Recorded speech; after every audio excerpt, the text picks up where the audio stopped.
And we are live here today at Rhino Wrestling Club. My name is Lydia Bergamasco. And my name is Sebastian Avila. Welcome. I'm really excited for this card today. You know, it's always my favorite when there's a teams event. Oh, I've been waiting for this for quite some time now. Yeah, well, you know what?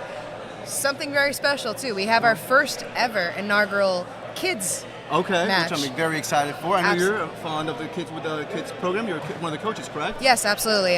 Logan Perez trains out of Rolling Bear Jiu Jitsu, which is one of our which is my club with my husband, and fantastic. We have Noah Madsen, who trains out of Dante Rivera. Okay.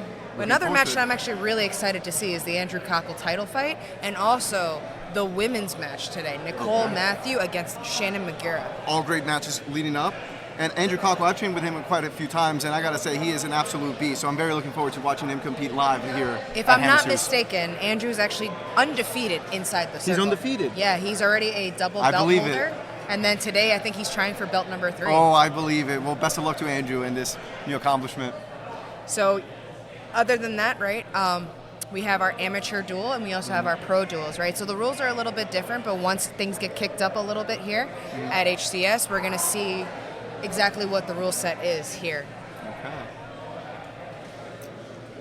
So, how excited are you for today? I am very excited. I've been looking forward to this for quite some time. I've been following the Hammer series quite fondly for the last 3 to 4 months, ever since I started the jiu-jitsu journey, and just this entire event is one of the most exciting events that I've been able to be part of. Yeah, absolutely. And here we are with our image here. Look at that. That's a great squad right there. Unfortunately, all of these competitors are going to have to go against one another. For a $1,000 prize, for street cred, money, and the belt today. Look at that. Look at those matchups today. Nick Toscano against Bobby. Okay. Yep. And here's our list of upcoming events, right? We have our June 28th event, which is today. Yep. And then July 12th, we have the 170 and below pro duels. Fastly approaching. Absolutely. I'm actually really excited for a lot of these events. It gives a lot of highlights for athletes in the local area. So athletes, if you're watching, apply. It's a really great time here. From New Jersey, Pennsylvania, New York, you name it, in the tri-state area, sign on up. It's a really great, fun opportunity, guys, all right? We love to showcase jiu-jitsu, and this is a very rare card. It has an amateur rule set along with the pro rule set, right? Our amateurs are white and our blue belts, and then pro is purple and above. Fantastic. So if you feel like you got it, take a look at one of our events, sign up, and let's go for it. Okay. But yeah. Here we are. Youth rules. 4-minute regulation period with a 2-minute ADCC round. First to score wins. And if we go the distance, 30 seconds, and EBI, only back position for the children. I feel like this is a very good, uncomplex rule set here for the kids. It allows the kids to showcase their jiu-jitsu safely and appropriately. And I think right now, here we are, about to start the card. Fantastic. The HCS official rules. Our amateur division are white and blue belts, and our pro division are purple, brown, and black belts. Our regulation times for amateur is 4 minutes, and for our pros, it is 6 minutes. Starting off with the first overtime. The first overtime is 2 1-minute EBI rounds. Time does not matter. We have a 3-second transition period where if the spot is changed, whoever's on offense can either change to a submission or get back to the starting spot, and the round will continue. If after 3 seconds neither a sub or a spot is secured, it will count as an escape. A sub beats an escape beats a ride out. The second overtime is a 3-minute ADCC overtime. First to a dominant position and hold for 3 seconds. The dominant positions are mount, back mount, and side control, and you can also win by a submission. The third overtime is 2 1-minute EBI rounds where time does matter, so the fastest sub or an escape will win. Illegal moves. For amateurs, there are no twisting leg locks or twisting or manipulation of the spine. For our pros, all subs are legal. Regardless of amateur or pro, there is no slamming into the wall or out of a submission. There is also no spiking on the head. You can't slam just to slam, and you must have control and progression of the position. Out of bounds. Fighters are in bounds until both fighters are completely out of the circle. If you have a dominant position, which is mount, back mount, or side control, you can choose to start back on your feet, or in a top turtle position. Whether or not you are in a dominant position is up to the discretion of the referee. If you are in a submission, which is at the discretion of the ref, you may choose to start in one of the EBI spots or back on the feet. Any other position, the fighters will start back on their feet in the center of the circle. Stalling rules.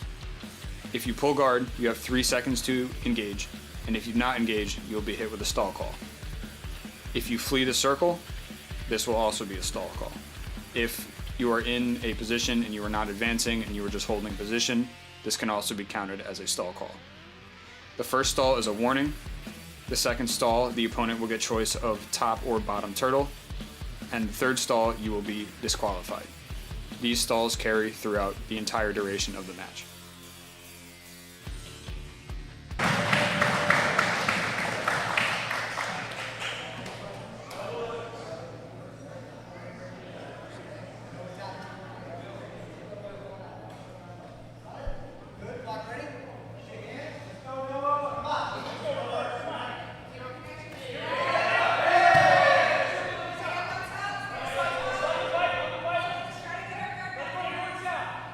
Going fast with the takedown, taking the back, full control. Has both hooks in, has the rear naked choke wrapped around his neck. Are we gonna see a quick finish? It looks like we're seeing a quick finish. Bottom player is doing his best in the ability to get his hips to the ground. He's escaping, And he got out of the rear naked choke, but he's still in danger.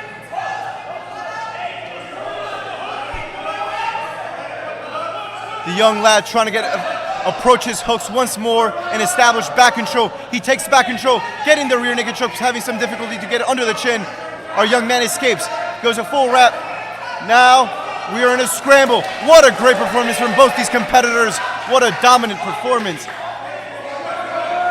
Staying on top, going for, oh, hopefully they won't hit the cameras. And here we are in the scramble, both competitors. Young gentleman once again going for the back. Getting the hooks in, has only one hook. Getting the second hook, but he lost back control. He's going for the armbar. It appears that he's going for the armbar. He's separating the arm. Trying to extend, but our man is fighting real well not to get armbarred. He's coming from the top reverse. Extending that arm, but the guy's on top. And he escapes. What a tremendous effort from both these competitors. Logan has to fix his posture.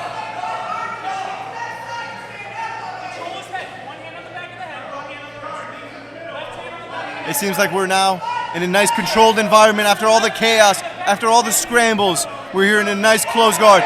Once again, we go for the armbar, and it stops with an armbar finish. What a great dominant performance. My God. Great effort from both these competitors. Couldn't have asked for a better first match. Fantastic work.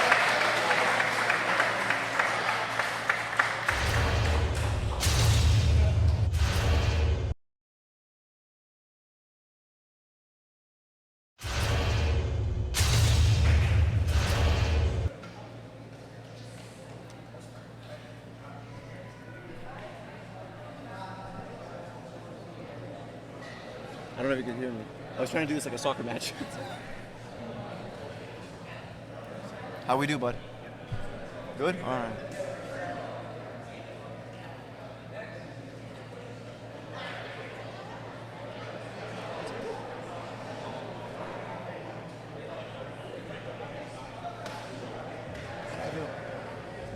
Yeah? Not the kids, me. All right, go. How'd I do? I was trying to be loud for you. Robbie, how do I do? I was trying to be loud so you can hear me. What's up, big guy? How you been, buddy? Good, man. Good, likewise. Robbie, this is my girlfriend, Noelda. Noelda, Robbie. I feel bad because I'm the one that usually comforts him. Ready? Oh, we're ready.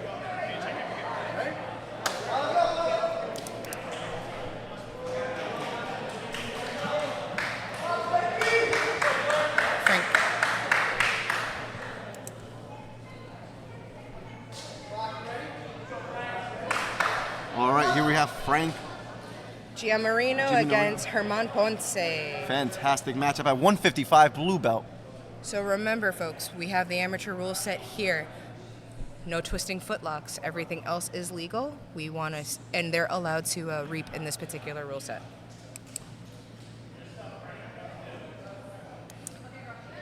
I've seen Frank compete a few times. He has a very sticky guard. This is my first time seeing Herman, so it's, again, right, this organization allows for new competitors to come in. Fantastic. Exactly test their skills. I see that sticky guard coming into play immediately. But German is doing a good job in staying away, creating distance.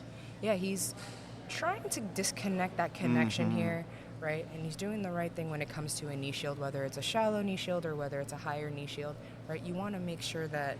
Oh, right, very beautiful sweep right as there. I say that. But, you know, in general, as you want to pass with that, you want to make sure that you're keeping that pressure down. Absolutely. Now we have the Frank switch. going right oh, into immediately into the leg and take. with Oh, the we down have a ankle beautiful lock. submission. Wow. Fantastic.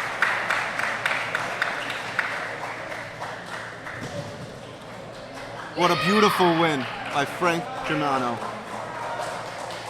Yeah, I've seen Frank again. I've seen him compete a few times here. I think the last time he did that, there's a beautiful replay here of that belly down ankle lock. Dominant control, belly down. Absolutely.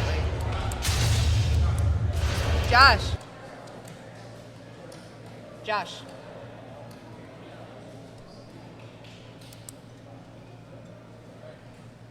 The next match we have here at 125 amateur is Melvin Lopez against Tyler Millas. Debut for Tyler Millas, I see here. First time competing in 125. Again, right, like these...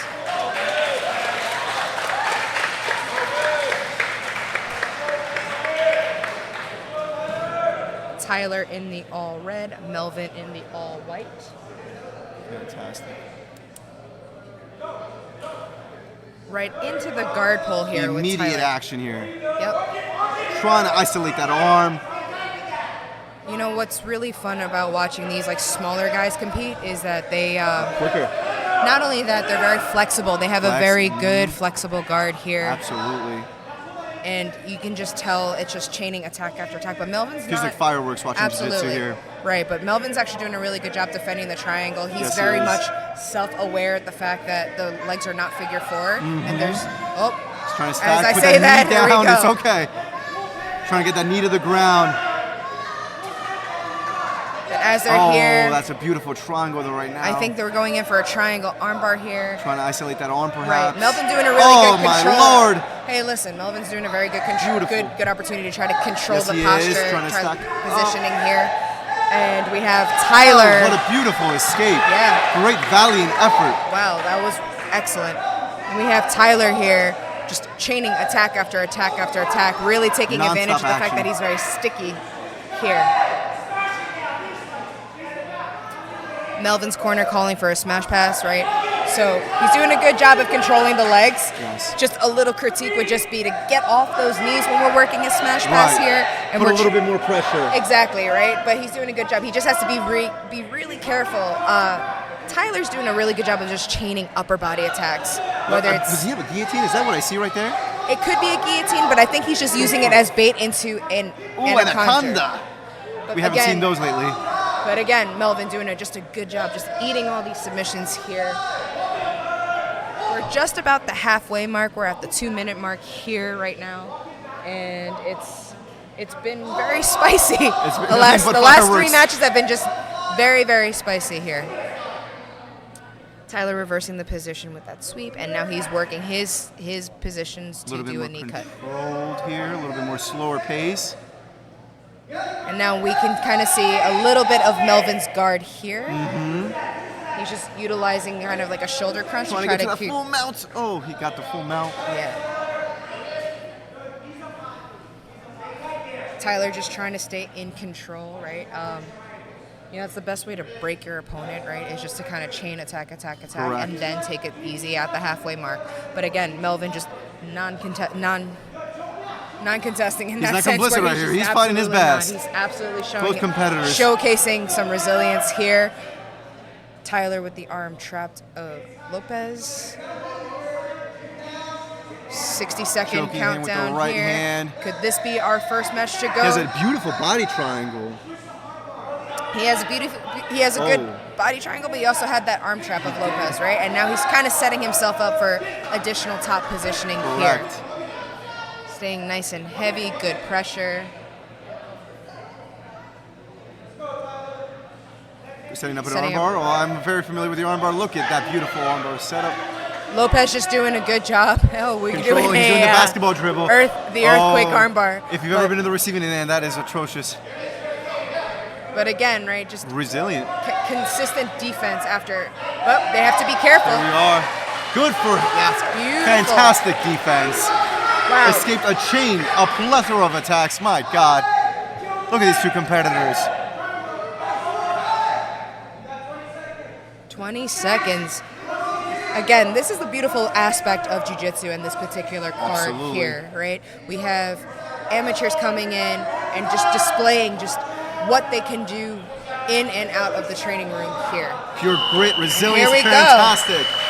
So we're going into our first EBI overtime, where time does not matter. So for example, if both competitors tap each other out, time does not matter. Okay. Again, so we're gonna see flipping who's the gonna coin. start. So Tyler gets to pick. Oh, fantastic. This is exciting.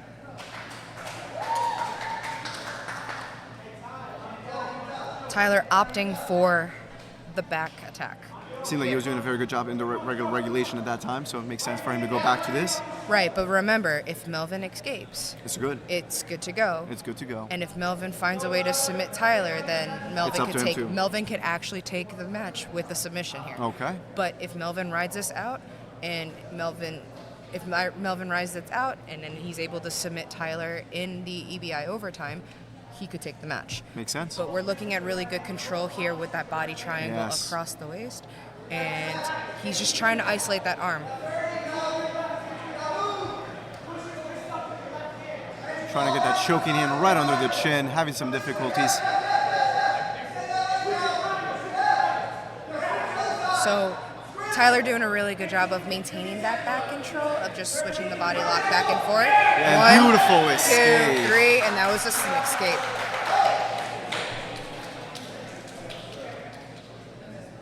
Hey, you call it amateur, but these are some very fine athletes right here where they're displaying. Listen, I call amateur, but these kids look young enough that they've been training for some time, right? So absolutely. we never, ever judge the belt. We always want to cover. Take a look at the skill here. So Melvin also opting for the back. Here we Let's go see what here. We have.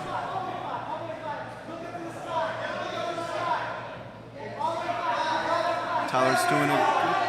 If Melvin can utilize this as a ride out, make him ride this out. He has to be careful. Hip control. Got to get those shoulder blades to the mat. Does he have those shoulder blades to the mat? Not yet. Beautiful back control, chest to back. Oh, and he got. There we go. All right, here we are into ADCC. And you hear the crowd going wild. Absolutely. This is beautiful. Now, Lydia, for our viewers at home, please explain what ADCC rules are. Sure, it's a modified ADCC rule set, so it's essentially like a first to score into a dominant position. So there's no guard pulling in this. Okay, no guard pull. No guard pulls in this. I love that. So it's gonna have to be a takedown or a jumping back take or some sort of motion. Here we go. Immediately with the shoot. All he has to do is just let go. And to pass, stay up on top. Oh, what a scramble. Remember, oh my lord! All he has to do is get his hooks in. Yes, all he has to do is get his hooks in. Tyler just doing a really good job. Oh my! And time. What a beautiful performance from both these athletes.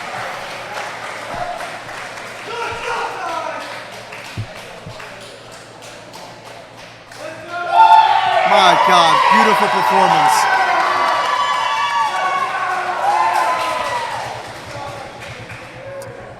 Tyler Millas with the win.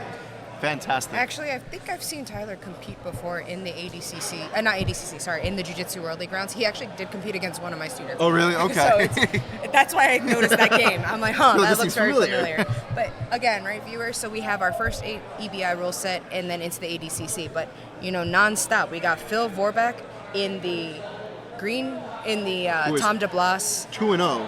right, in the Oh, circle here. Okay. We have Phil with an immediate close guard pull, and we have Charlie with the green rash guard. So Now these are bigger boys. these are a little bit big, 185. 185 blue belts. Again, Okay. with the amateur rule set, right? No twisting footlocks. You got to make sure that it's essentially good, clean jiu-jitsu here.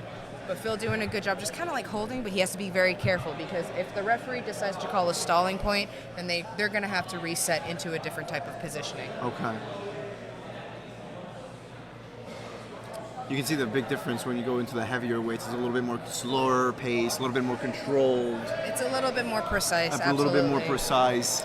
You can't make mistakes as a bigger opponent, right? Because if you think about it, it's a push-pull, right? Someone your size is going to be pushing and pulling some against you.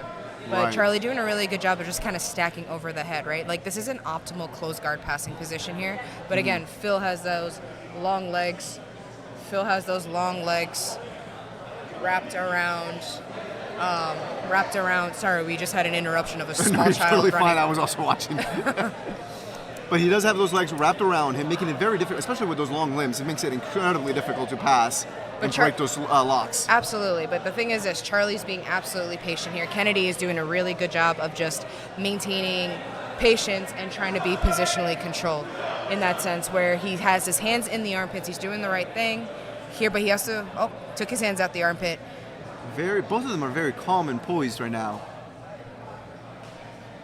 I've seen Phil compete before, and he's definitely very comfortable on the bottom, and he'll definitely camp out on the bottom more often than not. And you mentioned that Phil is from Tom DeBlas's gym? It's a Tom DeBlas affiliate, correct? Okay. I'm not sure if he's from Ocean, but he is part of the affiliation. Fantastic. Great gym.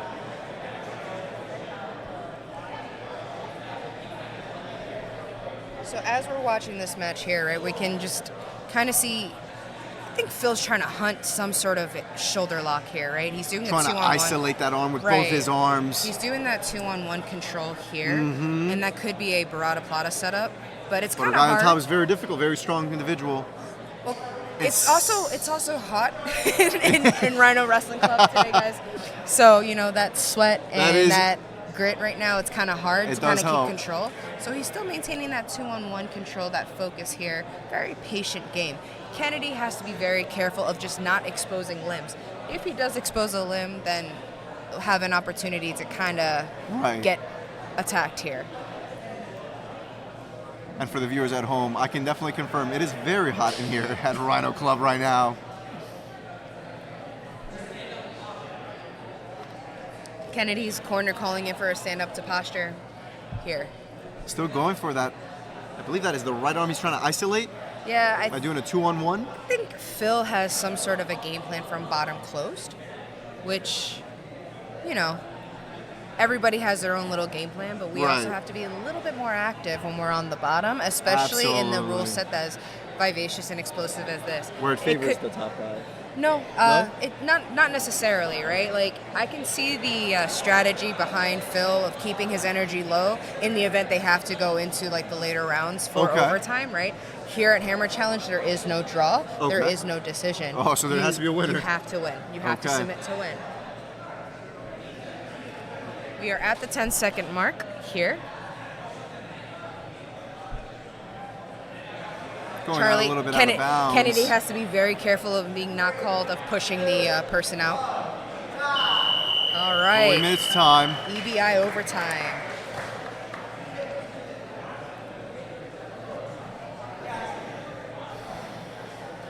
Red.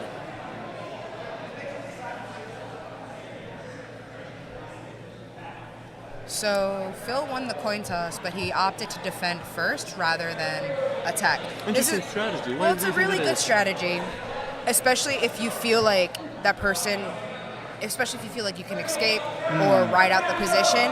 We don't know what kind of tricks Phil has up his sleeve, but as it looks here, he's trying to... doing a good job in escaping. And he's out. And he's out. There it Okay, is. I can see why he would want to go for that.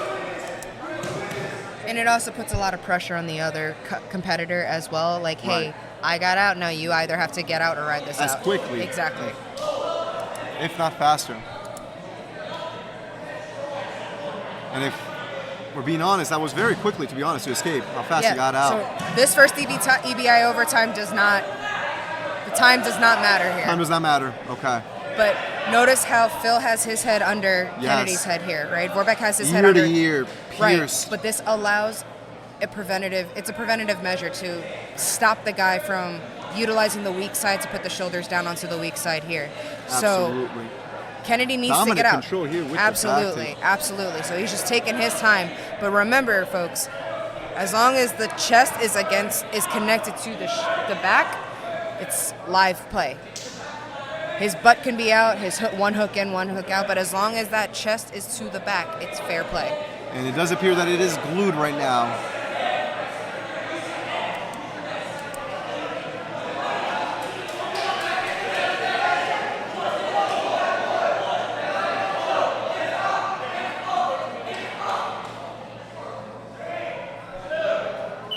And here we are for our second ADCC round of the day. Now, I gotta say, I love these ADCC rounds. They're very exciting. Absolutely. It keeps everyone on their toes. Actually, it might not be an ADCC round because... No? Hold on. Phil escaped and Kennedy rode out, so I'm assuming Phil won. Oh, we're gonna give it a win. Okay. Actually, we're gonna have a...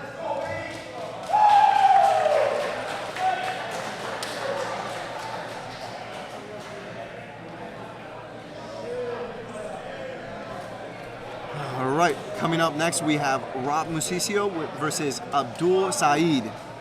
So these are our 160-pound blue belts here. Okay.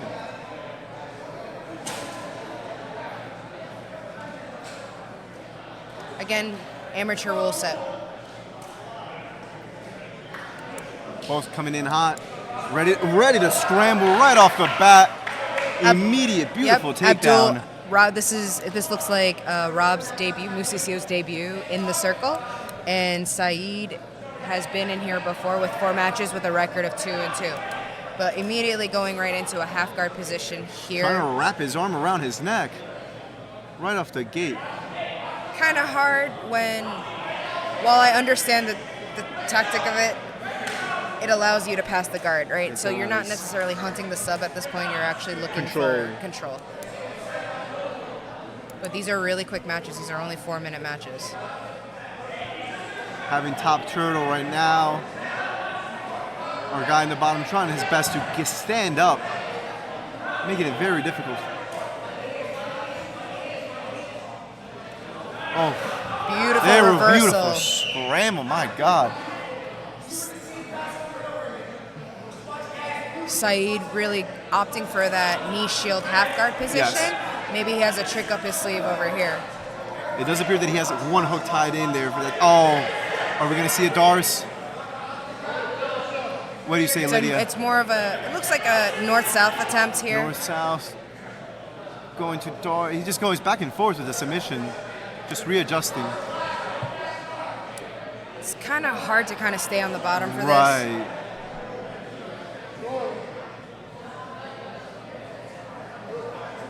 Very resilient, Saeed in the bottom, not giving up. So, Musicio is kind of giving a little bit of space and a little bit of room. You notice how Saeed's left arm is out, right? It's out here. I see, okay. So, while it's uncomfortable, the pressure isn't necessarily like a choking pressure. There's being some relief. Not relief, but he's more or less trying to remanipulate and reposition himself so he's not kind of stuck in a north-south triangle choke, if that makes sense. Absolutely. This looks like a necktie setup here. Oh, back to the north-south. Back to that north-south. This seems like it to be his favorite position. Well controlled.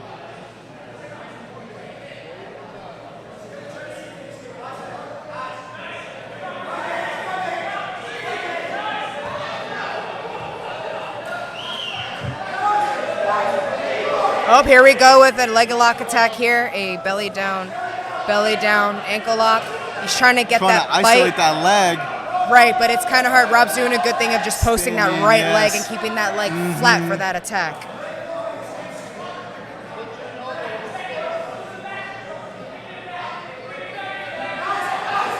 Oh, let's see what we got. Maybe he'll Abdul's Both corner. These competitors don't want to give each other the edge. No, not at all. But again, this is what's so wonderful about this particular card, right? You get different calibers and different groups here. We have about 40 seconds remaining. 40 seconds remaining.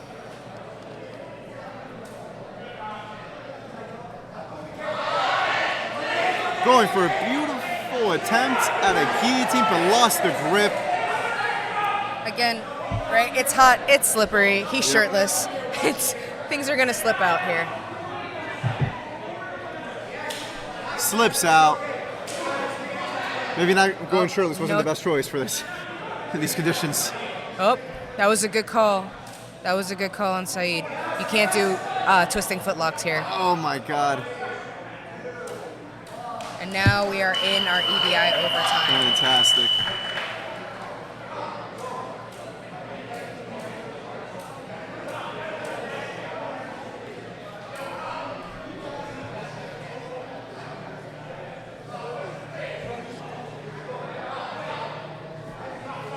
So Abdul wins the coin toss, and he is opting for the back with the triangle control here. Body triangle, amazing control right off the bat. Time for him to put some pressure on his opponent. Oh, controlled 2-on-1 on the one arm. To kind of get out of this position, Rob really has to roll over onto his right hip to kind of unlock the body lock here, right? It's really tricky and it's really hard to kind of do that when, especially with that kind of control. Abdul's doing a really good job of just like keeping him flat and switching the lock side to side. Okay. Right, so at this point you're not just fighting, you're not fighting the hands. At this point you have to fight the hips, the legs, exactly. the entire body. The whole group. We have about 10 seconds remaining.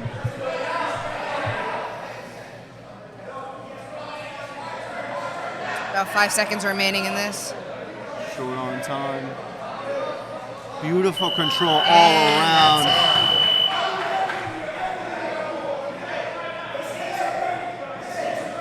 All right, Rob's turn.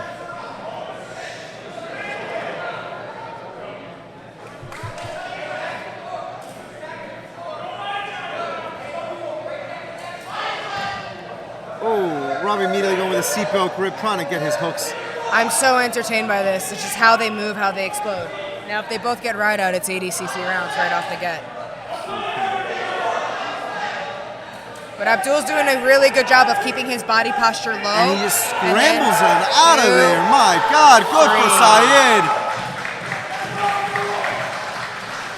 What a primal scream. Big celebration for that.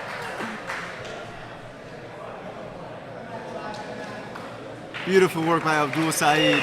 160 blue belt.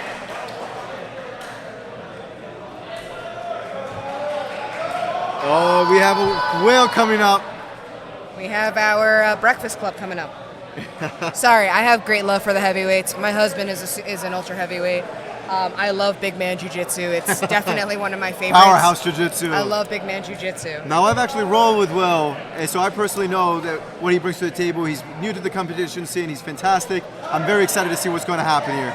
And fun fact, Tyler Madsen, the one in all black, yes, is actually Noah Madsen's father. Really? So okay, this is a really cool father-son moment. Tyler has a really great takedown entry. Will doing a really good job of just defending and framing really hard and getting that half guard in. Absolutely.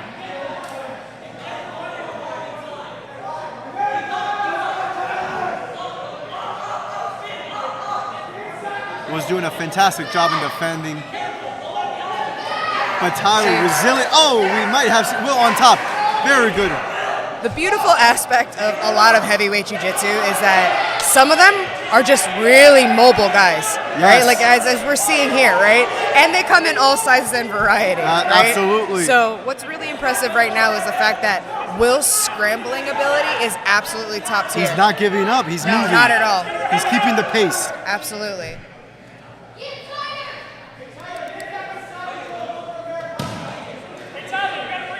Will's corner, just Mike, great man. Chassade all the way around just to kind of get in the face a little bit. That team wants to fight for tomorrow. They're a great team. Adam. Oh, man. Oh, great work from Will. I apologize, folks, from at home if I'm a little biased. I've performed with Will in the past. He's a great friend of mine. Tyler really just trying to isolate and attack here, right? Tyler just trying to stay as dominant as possible on the top here into a really good mount. But again, with our heavyweights, our ultra heavyweights, our super heavyweights, with the body type differentials, right? They just don't give up. Not at all. And it's actually really fun to watch my big man jiu-jitsu. I love big man jiu-jitsu.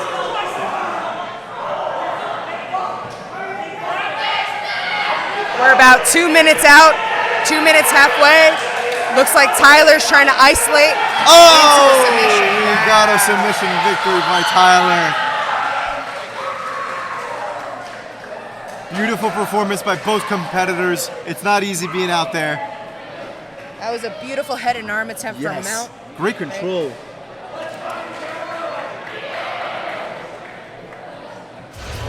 Next we have Dallas Ragusa against Ahmed Carmino. But again, let's look at this replay here. Oh, actually, it was not a head and arm. It was an Americana from Mount. Oh, it was so fast, so sneaky, we didn't even see it.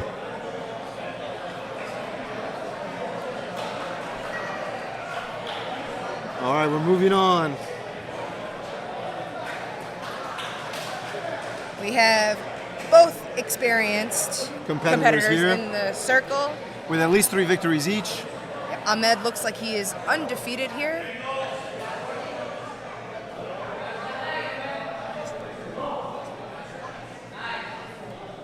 Shut on this track. Ahmed is playing a very dangerous game with the leg exchanges here, but remember, even though there's no twisting footlocks, our blue belts, our amateur competitors can also utilize a reap here. And we're seeing it right now. And it looks like Ahmed is really doing a great job of immediate submission win. I think something popped. I believe that might be the quickest victory we've seen all day. I think that was a 21-second submission. Incredibly fast. We see Ahmed very apologetic about this. Unfortunately, that's part of the sport.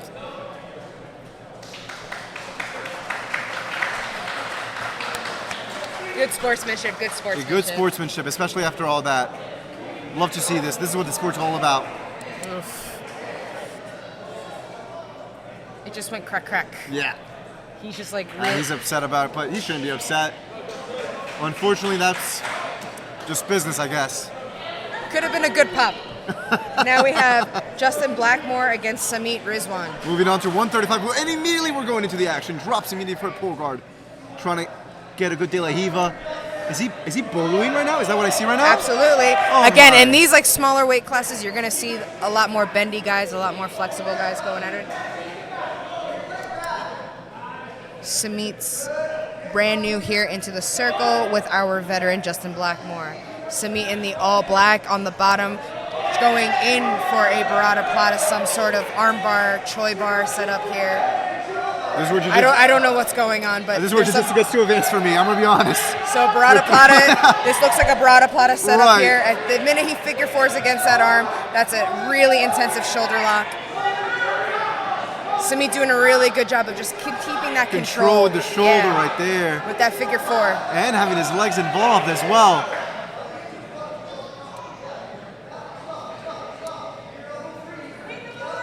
Now, Lydia, what do you say the bottom guy has to do, or the top guy? Does he have to roll? The top guy, well, at this point, Samit is letting go. Oh, he is, Samit's letting go of that figure four. Once that figure four is locked in, it's kind of hard to kind of counter the Barada Plata. But Blackmore does a really good job of keeps pursuing the attack. Yeah. Again, our 134 boys, our 135 boys are very active on the bottom here.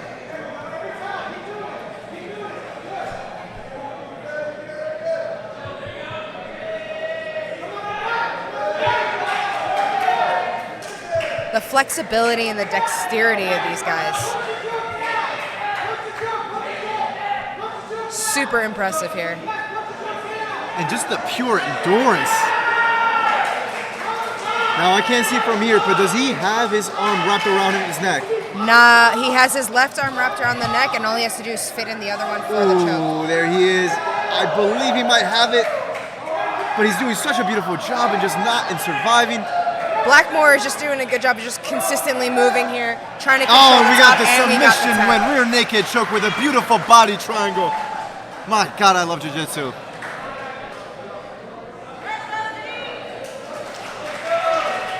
This is fun. Yeah, absolutely. Little Look at hot, but it's replay. okay. Look at that replay here. Beautiful control, beautiful body lock, right? Even though it's hard sometimes to kind of get out of that. That was a beautiful display of jiu-jitsu here. Yep. All right. Are we ready for our first amateur teams? Oh my God, this is... Now, I'm going to tell you guys, I'm going to put a little plug for my team, Saga Jiu-Jitsu. They compete in the Hammer Series, and they've won 2 of these events. So I'm very fond of these team events. They're always a hoot. They're always fun. The audience goes crazy. So who do we have here for these teams? We have Hammer Nation versus Jiu Jitsu One. Are these both New Jersey schools? I believe so. Okay. Hammer Nation is our home team here over at HCS. And then Jiu Jitsu One, don't know exactly where they're located. Okay. So we will know which fighter is which because they're going to check in with us. Okay, fantastic.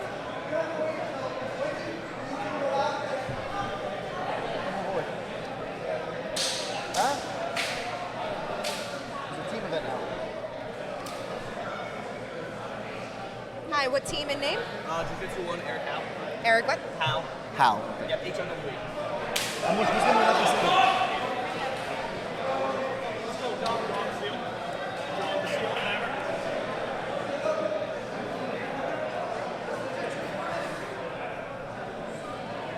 May I see that? I am so sorry. All good. So we have Eric in white and black, and we have Joab in all black representing Hammer Nation. So again, right? Right off to the action. Right. So again, amateur rule set. This is our amateur card. Okay. So here we are. 4-minute matches. Again, all submissions are good to go except for any type of a twisting footlock here.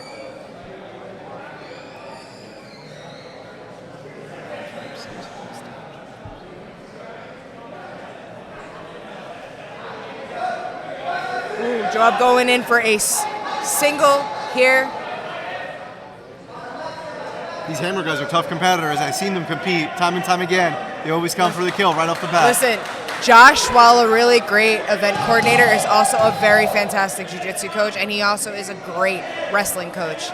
So when you bring that vibe dynamic. that mix, right, you're going to have some athletes that are going to display both on that Fantastic. aspect.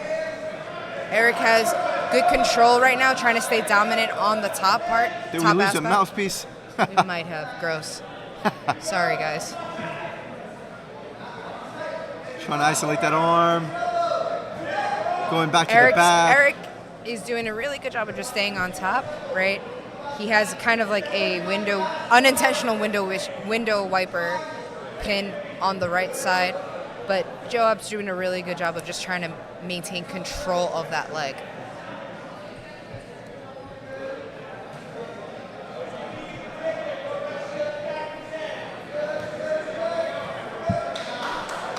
Kind of forcing a half guard here, which is a little bit more safe, right?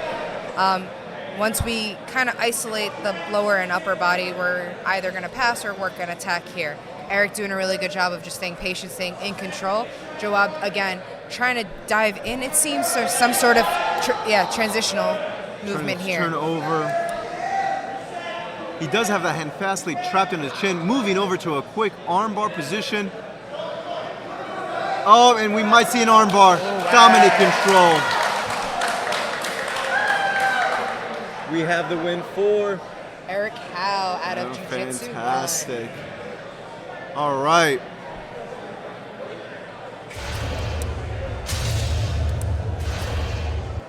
So look at that replay. Beautiful armbar setup. So that grants us 3 points, right? If you get a submission in regulation, you get 3 points. 3 points, okay. 3 points for your team. Fantastic. Now, the team with the most submissions. Okay. The gentleman did not come to us. Nope. We have no idea. Here we have Josh. Blazik. Michael. Alright. He's got a better... His name is Blazik Michael for JJ1. There we go. Folks at home, we're not being picky, but it's kind of hard for us to kind of commentate a team's event if I don't know who's competing. We have Joe Fernandez out of Hammer Challenge with the t-shirt time with the Hammer shorts. And then we have Mike Blazik out of Jiu Jitsu One wearing the all-black no-gi kit here.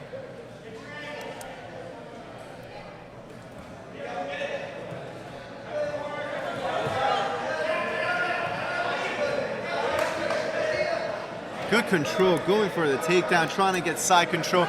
But our bottom guy's doing a fantastic job of getting those hooks in. Yeah, Fernandez looks like Fernandez really trying to keep that body close to him and trying to fight for some sort of a close guard. Blazik has to be mindful of those long legs of Fernandez climbing up his back. But he's doing a good job of trying to put the pressure forward. And Beautiful he gets the pass right here. Good control. This man's very flexible. Absolutely. Good for him. And he's working, again, pass transitions here into a north-south.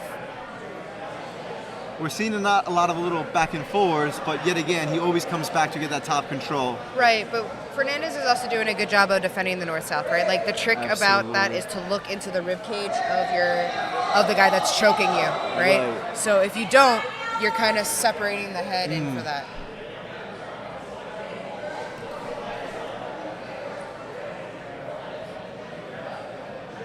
Blazik just keeping control, keeping heavy top side. Fernandez at this point is trying to bump in. Yeah. Bump in. He's feeling that weight here. Kind of shifting. Maybe he sees some momentum coming his way. He does have his arm trapped as well. Fernandez is doing a good job, even from bottom, trying to get something here.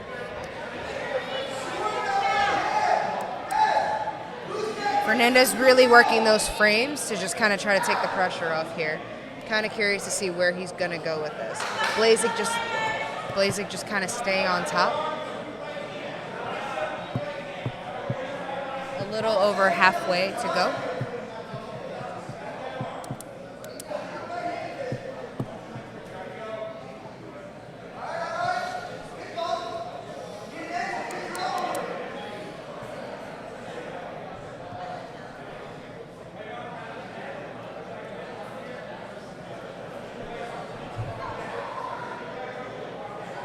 Blazik just keeping control here, just kind of staying on top.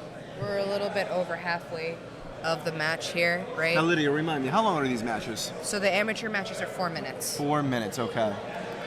Even for the team events, huh? Even for the team events. The pro just gets a little bit longer, I guess, just to kind of spice up the action. Okay. But sometimes these amateurs kind of really impress us, right? The last couple of matches that we saw ended very quickly. Just trying to stuff that face.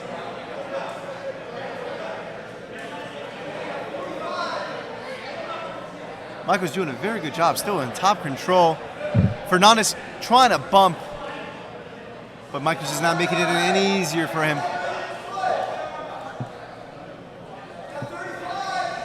Trying to isolate into some sort of an Americana? Right. He might have something. I don't like my arm bending that way. Well, Fernandez is doing a good job of just kind of like fighting bumping against in, the frame. yeah. At defending that arm. At this point, you have 20 seconds to go, and you're just trying to do a Hail Mary here. Sometimes is he going to jump? Okay, I thought he was going to jump into an armbar. I don't think these guys are capable of doing any jump submissions. No offense, guys. Don't want you to waste your energy deposit here.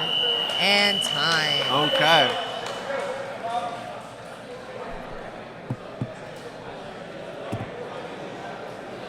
Green. Fernandez wins the toss. Why did I wear jeans today, folks? I don't know.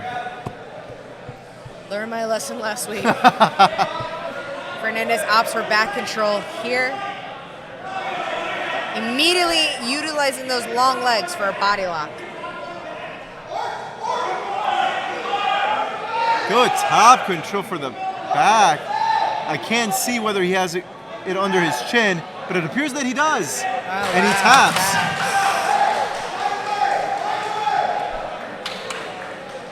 Here we have his corner, Josh, telling him to immediately escape. Don't waste any time. Not a second on the clock.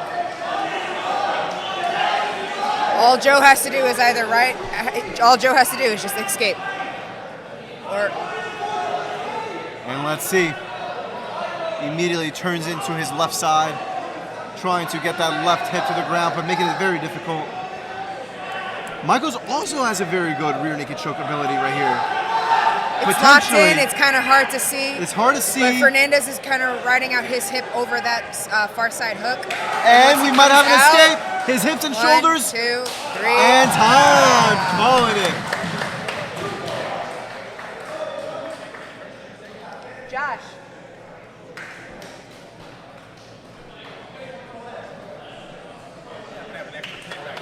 An extra what? An extra can or anything? This is work for the team.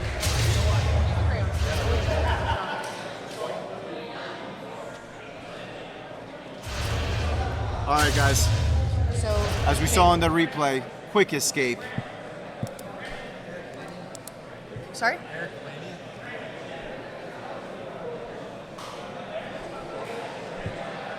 Eric V it is. Guys, when you come up and talk to me, please take your mouth guard out.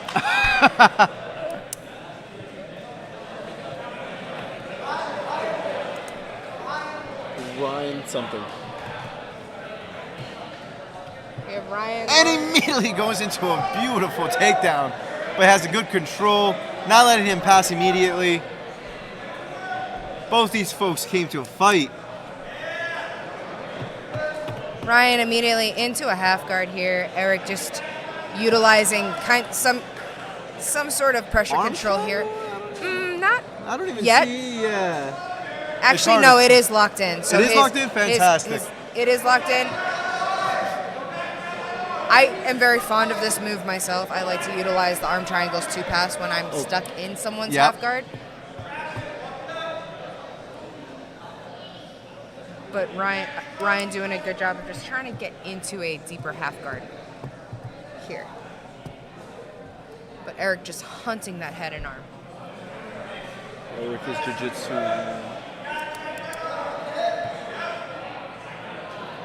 Now I like that boogie rash guard that Eric has wearing right now. Absolutely. If Eric can just get that forehead. Going for an Americana with a one hand. It's kind of hard, right? Ryan's doing a good job of just keeping his head in, right? Like that's the trick to getting out of. That's the trick of getting out of the Americana is like the old school way. Get your head inside and keep your head inside. Absolutely. Ryan.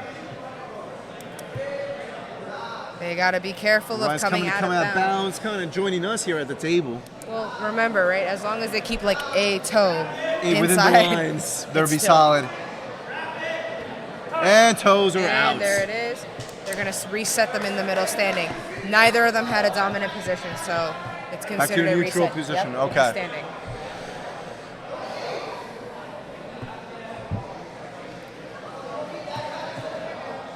Beautiful takedown once again by Eric. Got to be careful with these big guys who know how to move like that, right? Like, if you get taken down once, you're going to know that's a takedown game. Strategy change is always suggested. However, right, we don't know. Like, it looks like Ryan is really favoring that half guard. Ryan kind of has that arm up there, leaving it for Eric to grab. And again, going for that Americana. Going for the Americana to pass, but right, like your head is kind of stuck. Your head's kind of like stuck into that, so it's kind of hard to kind of finish that submission. But again, Eric using that window wiper to create some space and frames. Right, exactly that. If Eric gets his head onto the mat, Ryan could be into a lot of trouble.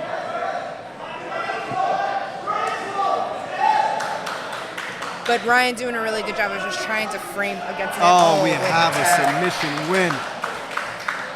His face was bright red like a cherry tomato. It's a lot of pressure from Eric, those heavyweights. In that position. Victory for Eric. Good for him. And I believe that is 2 points. No, that's 3 because 3 it was points a submission regulation. win. So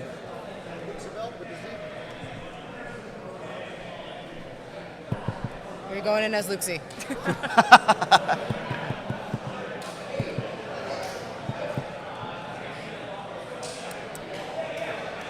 So we have Jiu Jitsu One leading 6 points to 2.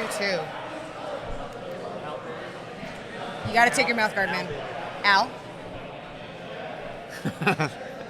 Please, folks, if you are a competitor coming in here, please take your mouthpiece so we can understand what you're saying. So we have Al versus Luke. Al in the black and white rash guard and blue shorts, and we got Luke in the hammer gear. Both these guys seem like they have a wrestling background based on both these stances. Yeah, I mean, and also they're a little bit smaller than our Previous competitor. It's a smaller weight class, so we're going to see a little bit more fireworks with that explosiveness here. And here, beautiful, trying to get that thing. Oh! With the spin. What a reversal. These guys here are scrambling, not giving an inch to one another.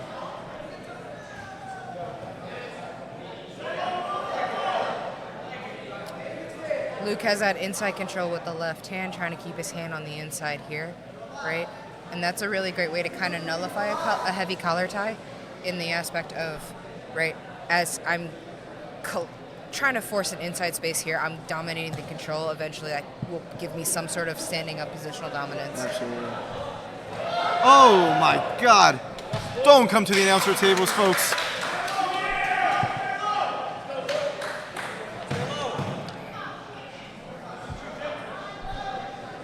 Inside collar tie.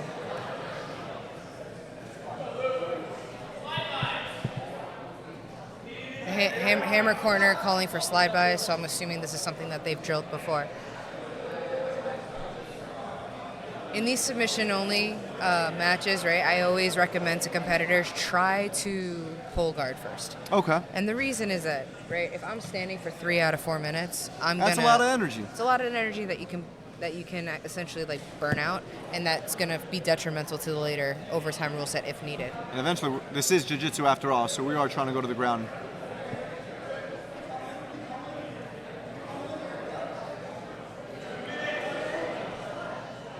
We are just at the halfway mark, at the 2-minute mark. Oh! Al capitalizing on Luke's kind of tumble here.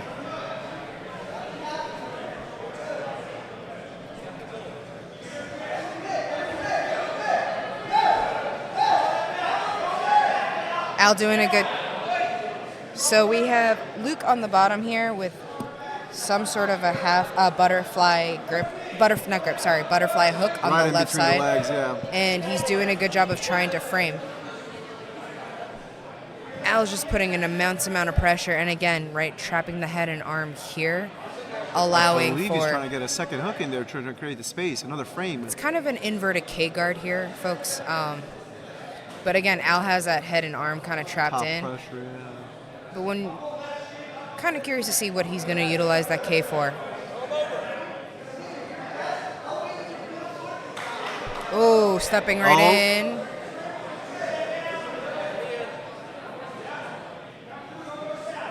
We're at 30 seconds remaining of regulation. Beautiful control to the pass. Good frames, good frames.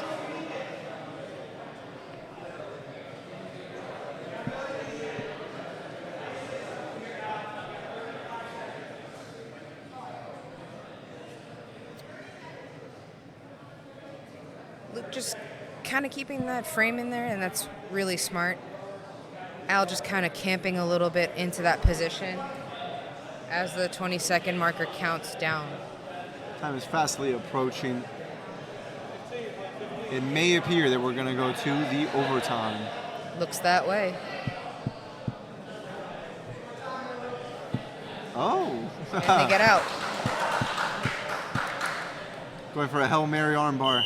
And time. All into right. EBI.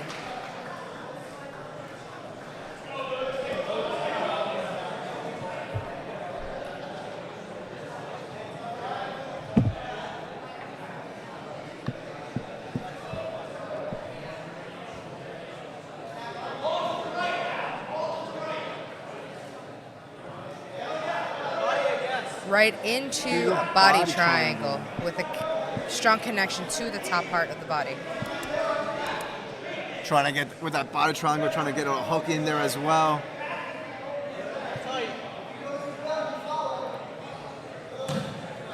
Nice seatbelt grip with his hands. Choking hand in the bottom. Trying to Should slide make it in. easy. Stay in that connection here. On top. Oh, Gotta be careful. we got to be careful here, folks. Oh, we're going to get a slam. No slam, no No slam. slam, thank God. Squeeze, And squeeze, squeeze. makes it easier. Has his hands, his arm wrapped around his neck. We might see a 20 seconds submission. remaining. Oh no, he gets out just in the nick of time. Just in the nick of time. What a beautiful. 10 seconds remaining before Al can show us what he's got.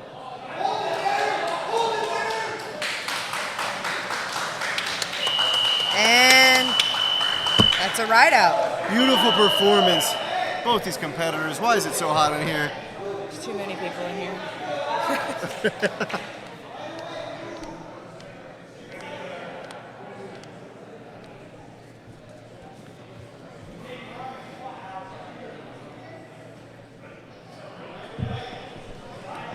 Right into it. No time, no waste. So if Luke escapes, I believe that brings an additional 2-point victory to Hammer Challenge. Okay. But Oh if my God, the way he's arching his back that way. Oh, he has his It's right right under the under. chin. It's coming right there. Submission, rear naked choke. What a beautiful submission. And just imagine after spending some time himself trying to escape, just to come with that victory right now. Beautiful absolutely, work. and also having that scrappy first round that they just Yes. had. Look at that replay here. My God, that's a beautiful rear naked choke. From the body triangle to the top. Yes, sir. What's your name? You got to take that out, man. I Juan can't hear Colon? you. Got it. The Spanish people, I got it myself. PIM? Last name? P-H-A-D? I'm going to put Pim-P. All right. We got Pim and Juan. And Juan.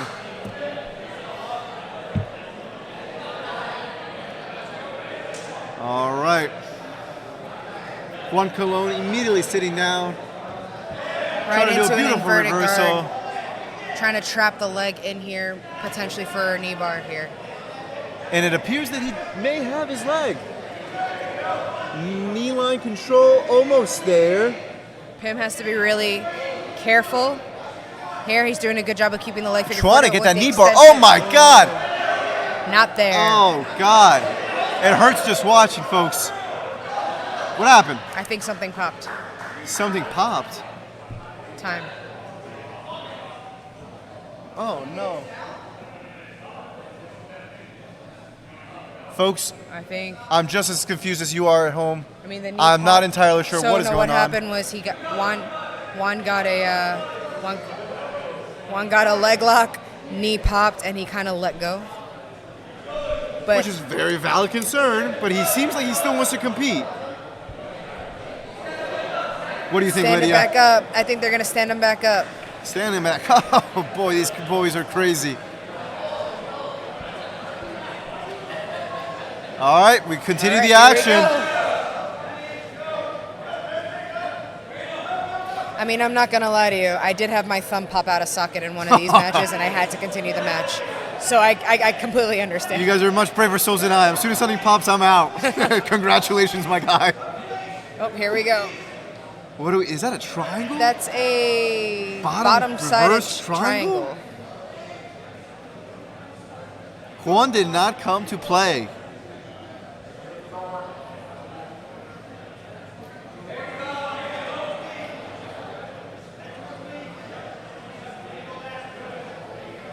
Now, Pim's doing a good job and not giving up whatsoever. No, and staying on well, top.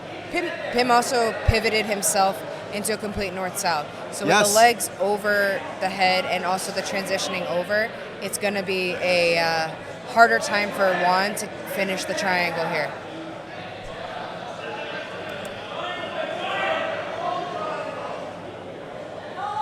Is he going for the leg again? I think so. He might. Diabolical. For viewers at home, Absolutely you cannot see what's diabolical. going on right now. But what we see is that he's going for the leg once again. As Lydia once said, very diabolical. We're at the halfway mark, and Juan is just attacking that knee. No mercy, the Cobra Kai style. Oh, this is brutal to watch.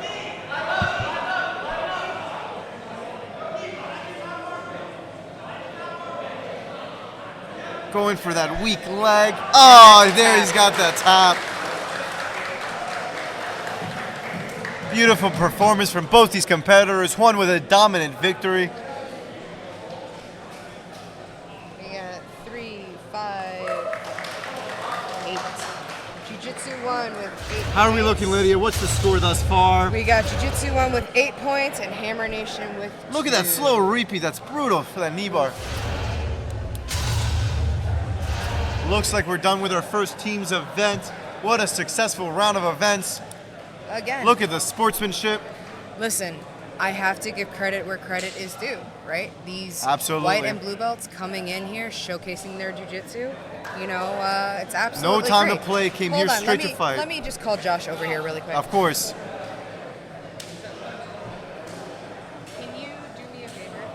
Can you tell me when they come here, they need to take their mouth guards out of their mouth because I can't hear. All right, folks. Sorry, I just had to read the We're in a riot nice act. little intermission. Taking a quick break here, folks. I hope you're enjoying the Hammer series. We're having a grand old time here. It may be hot, but the event is even hotter. Today, Underground Kings against Taphouse. Underground, this is Taphouse.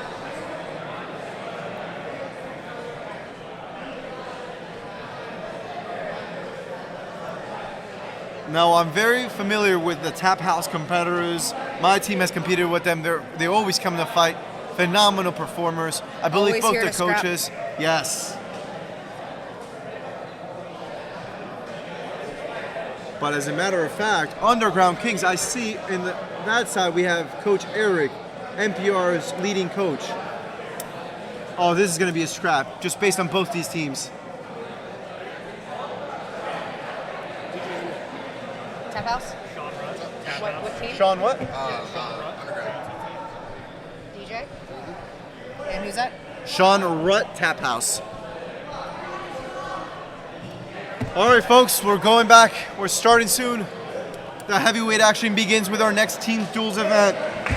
Underground Kings versus Taphouse. Let the heavyweights begin. We got DJ versus Sean. DJ for Underground Kings and Sean. Oh my Taphouse. God, beautiful takedown. You think DJ's wrestled a little bit? I wouldn't be able to know after that takedown. He was meandering a little bit earlier with the TCNJ wrestling t-shirt, so it's a little bit of a beat button over there. DJ did a really good job of working a double leg and is now working a really good control mechanism here. Sean in the bottom still, trying to get some frames, not giving up. Getting a full mount DJ. DJ's has the going for a beautiful armbar. Armbar. And he escapes. Okay. Beautiful escape from both This these is guys. wonderful. I love this. Folks, I did tell you, Taphouse and Underground Kings. These are two phenomenal teams coming always to fights. DJ doing a really good job of just, again, hybriding his wrestle jitsu, right? Wrestle Jitsu, I like that. Establishing really good control, really good work here. And these guys look like they're about in like the 205 bracket, right? So to see them, yeah, a little Like bit, 120? No, 115, rooster weight guys. Right. So, you know, just to kind of see them display their movement, display their jiu-jitsu is always really fun to watch. Yes.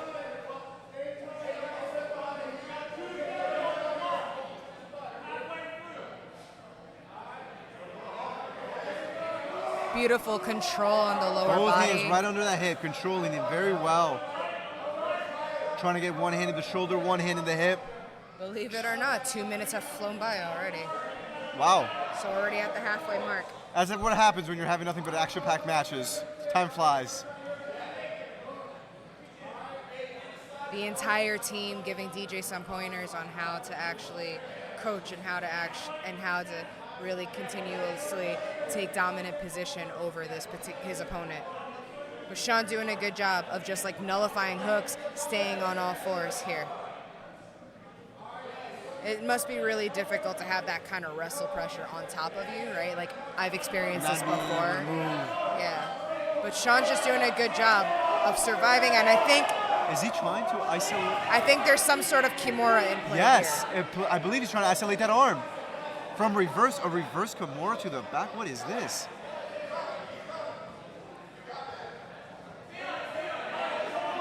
Okay, good. He has both his hands. With the hands out, but Sean has to be very careful here. Sean has to get that left elbow to the mat to prevent the head and arm triangle. If he can sprawl out and get his chest to the ground, he may have an arm triangle. It's getting really loud in here, guys. I'm so sorry if you can't hear us at all.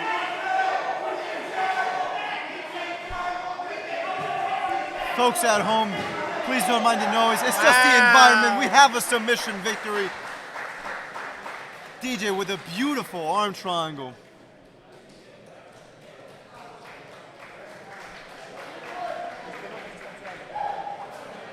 So again, that was a submission in regulation. So Underground Kings is currently leading this event 3-0. Okay. Lady, we need to get a fan in here or something. Absolutely. Hey, listen, this is not fun. It's not easy for us either, too, you know?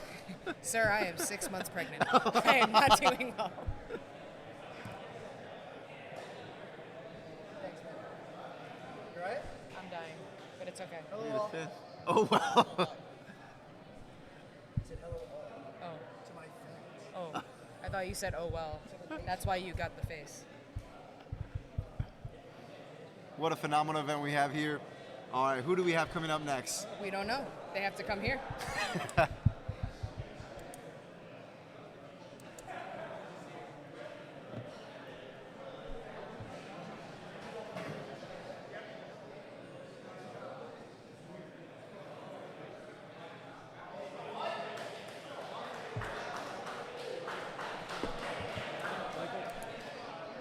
AKA sweatpants. Yes, sir. Bronson? Yeah, Bronson. Okay. We got Broughton versus Mike. All right. Mike is wearing the floral Gaidama shorts, I think. Michael is a phenomenal competitor, a great artist in jiu-jitsu. Just recently started competing, I believe in the last 1 or 2 years. I've watched him compete. I've trained with him myself in the past. He always brings up the pace. Always pushing forward. Forward pressure is definitely essential, and locking up the There front it headlock is. here. Michael Bronson trying has to be wrap careful. around his chin.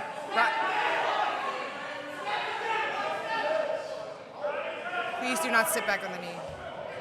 I expect nothing less from Michael. Wow. Yes. Yes. That was quick. Folks, for those who don't know, Michael is a tremendous fighter, jiu-jitsu practitioner from Fight for Tomorrow, coached by Coach Evan. Beautiful performer. Beautiful victory. Look at that replay, folks. Gosh, I got you. Immensely.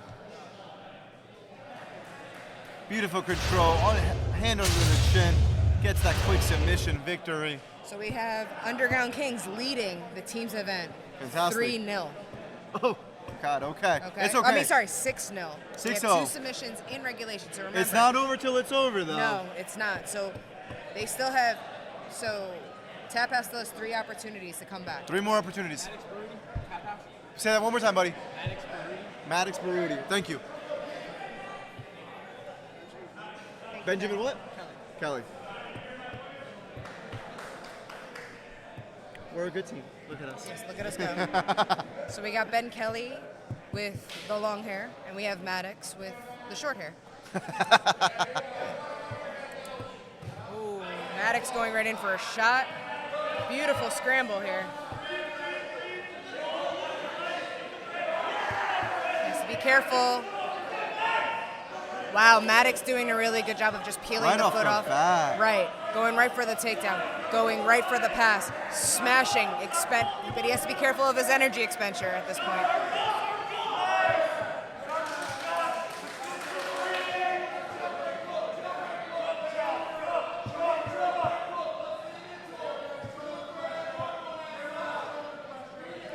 Kelly's corner calling for some sort of a buggy. Coach Eric just really shouting out all directions, and we got Coach Bobby on this side here for Taphouse. They got to be careful about going out of bounds. Ooh, buggy choke attempt. Is it in? Here we have a good. Oh my God! Was that a submission? Was that a buggy choke? Yeah, buggy. Oh my Lord, what a beautiful buggy choke.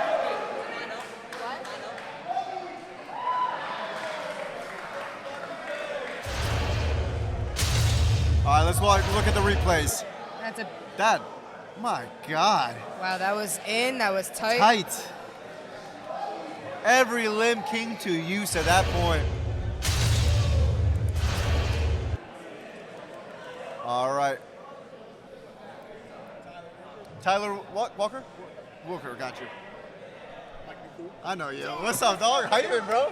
Best of luck. No, you're good, brother. How are you? Good, man. Likewise. Best of luck, man. You're the best. There you go. All right, we got Tyler and Mike McCool, who apparently knows Sebastian. I know a lot of the competitors from the Underground Kings. I'm trying to keep it not biased.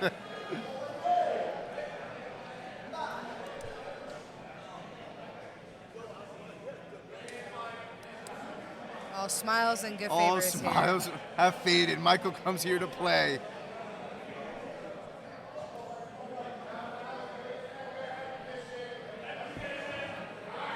Right into the half guard. Into some sort of a K guard. Actually went into like a waiter guard here. Yes. Kind of folding in.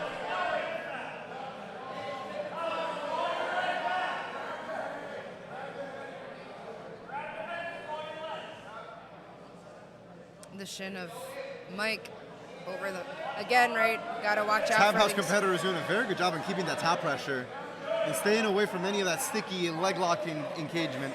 Yes, and remember, guys, folks at home, bottom person has to engage, but top person also has to engage as well. So Right. if, let's say, the guard breaks, they have a few seconds to kind of like establish themselves here.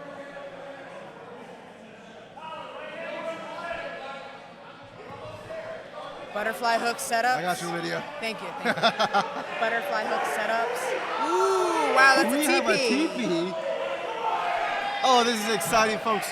Michael always knows how to bring it. He always comes with these unorthodox submissions. I don't even know.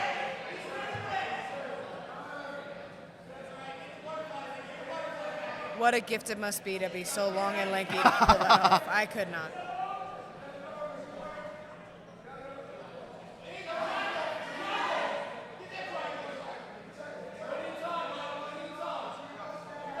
Mike transitioning into a triangle. Tyler doing a really good job of just kind of putting that forward pressure in and trying to get both shoulders in, right? That's essential when you're trying your best to kind of getting out of these positions here.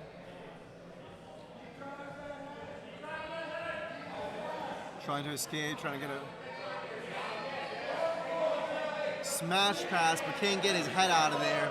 Well, he's doing a good job with the stack, right? Yes. Again, his right knee is under. Well, now he's Does on he to have the an side. arm isolated? Does Yes, Michael- Mike he has an does. arm isolated. Mike has Tyler's right arm isolated. But it's And Michael now has his a figure beautiful forward. triangle configuration. Tyler's still holding on. Oh my goodness gracious. Going for a triangle armbar setup. Oh, and we have a submission victory for Michael. What a great performance. Great sportsmanship from both competitors. Amazing submission control. These matches are exciting. Yeah. There hasn't been a single boring one thus far. No, and this is the fastest I think a team's event has gone in Really? a very long time.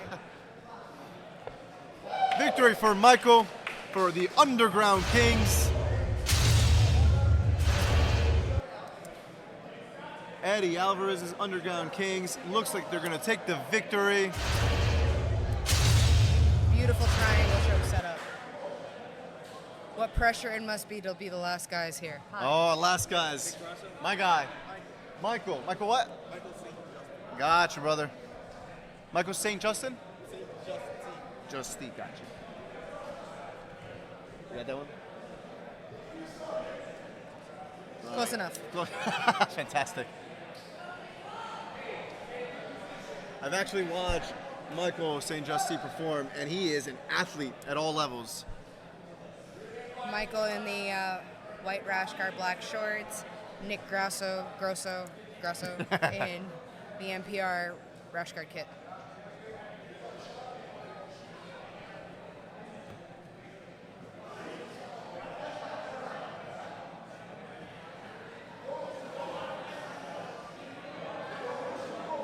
Got to be careful with those tie clinches, right? Like, good with the pull, not giving up. Trying to get, going for the takedown. Very nice counter to that kind of modified lat drop.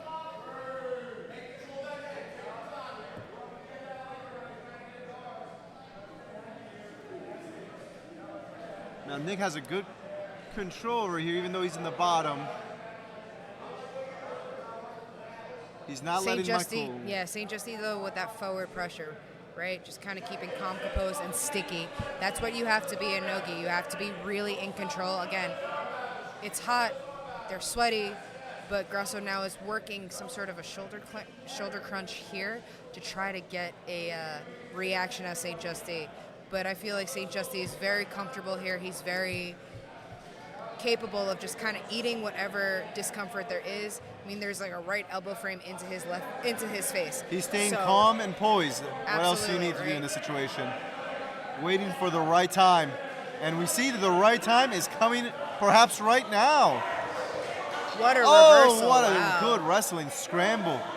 Nick is not giving up position whatsoever.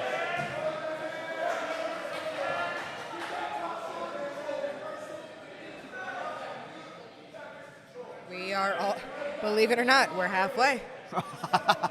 These matches are flying by.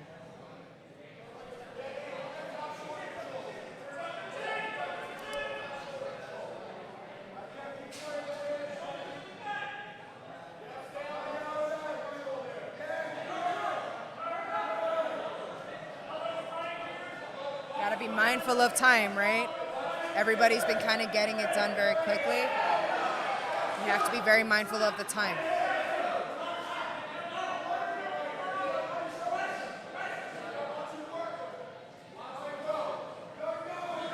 Very nice ankle pick by St. Justy.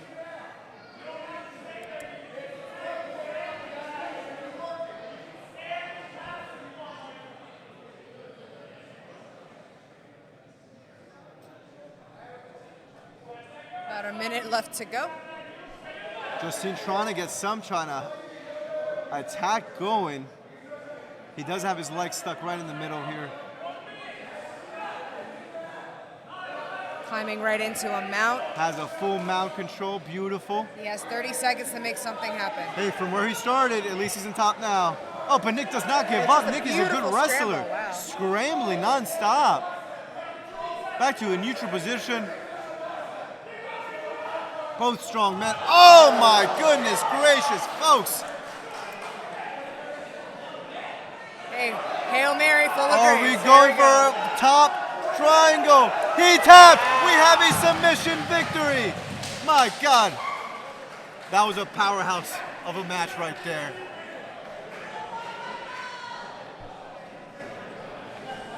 So we have Taphouse with 3 points, and we have Underground Kings with 3, 6, 9, 12 points. So it's safe to say that the Underground Kings might take this one.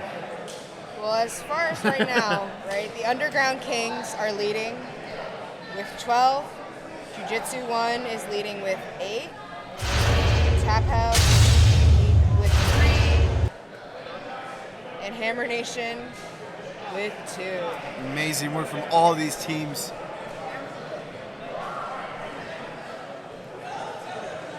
All right, folks, I think we're about to take a quick little break here. Are we going to go to our sponsors?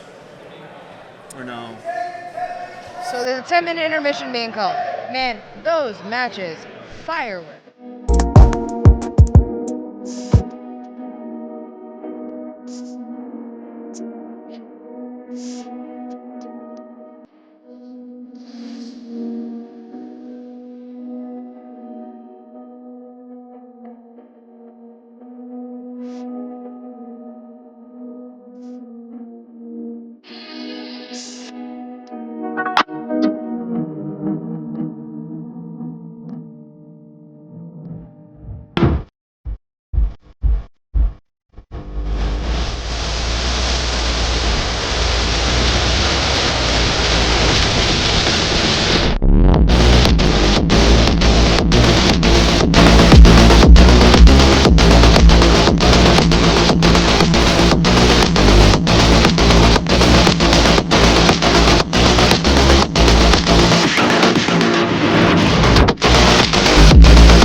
back. And we're back, folks. Alrighty, so we got a very interesting main card coming up now. Yes, we do. We got our pro card. Look at that bracket here. We got Kochel. Nothing but killers. Right? Again, Kochel is undefeated in the circle, 2-time HCS champion, and now he's coming in for his third And in the tri-state title. area, every promotion knows him very well from the 175 and above. My God. We also have Nick Toscano in the bottom, Billy Riordan. And then we have, I think that's Darren Yusiufi and Berkheimer, and then we CJ have Berkheimer, great performer. And then we have Brandon Smith against Nick Arnel. I'm not familiar with both those folks. Oh, as a matter of fact, I have seen Smith perform. I saw Smith over at Men of War, and he won the title with that. So that's been a very fun opportunity to watch, right? And now I get to see him compete for the $1,000 brand prize. He's competing with the big boys now, but he's earned his Street spot cred. here. Listen, you got a grand, street cred, and you got HCS. Absolutely. So I'm very excited about this. Andrew Kochel, always great to watch. Always coming with the fireworks. All right. Yes, sir. So now, Andrew Kochel. these matches, while pro, are 8-minute matches. 8-minute matches, fantastic.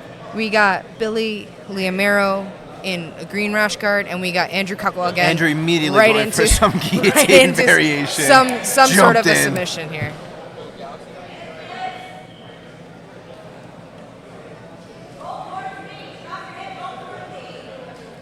Billy's actually like a really tough competitor. I think the last time I saw him compete here, he actually got out of a buggy choke and he broke his own arm to get out of it. Oh my. However, he's just been trying to get back in track and just trying to get back into competing. Andrew but immediately going Kochel with the just, rear naked choke. Man, right in. Submission after submission. This guy hasn't stopped. Kochel's just working He just that control. works you down, wears you down. Absolutely, and he just breaks you down, right? Like from top to bottom. We have him just establishing his hooks, just pummeling his hooks here, Billy right into there. Good job in escaping here. Again, there Kochel goes again with a front head attack. Billy Liamero being cornered by Nicole Matthew, who will be on our main card later tonight, prior to the Grand Prix finale.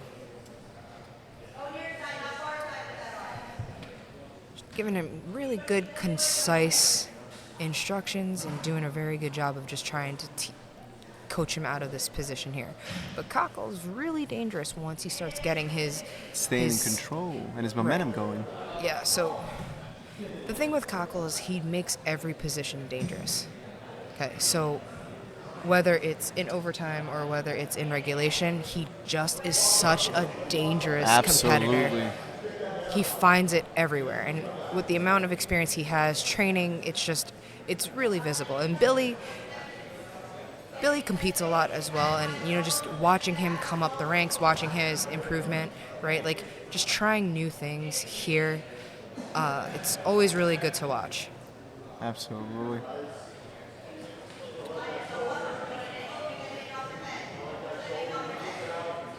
And also, the years of experience under both of these competitors' belts. I know that Andrew's been a black belt since I started Jiu Jitsu, which was about 7-8 years ago, which is insane. Just speaks volumes about the skill level that he possesses. Absolutely, and there he goes, right? Like, just kind of finagling some sort of guard submission here. But Billy just doing a really great job of just trying to get out, trying to escape, and just getting away.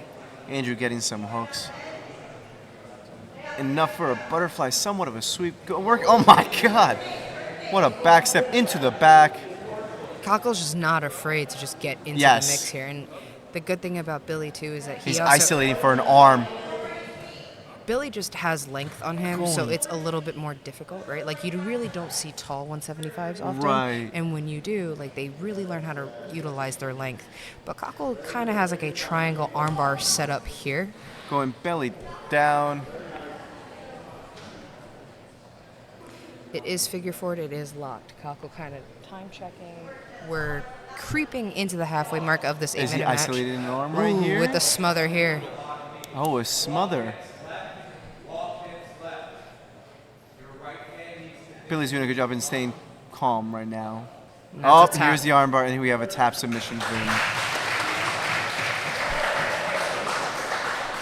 What a masterclass performance for Andrew Kochel. Stayed in control. Hunted for the submission victory. Submission attack after submission attack. He finally got it. Regulation. My God, look at that beautiful armbar. Beautiful. Beautiful. Bracket here Toscano against Bobby Riordan. Both phenomenal performers. I've watched both of these guys perform.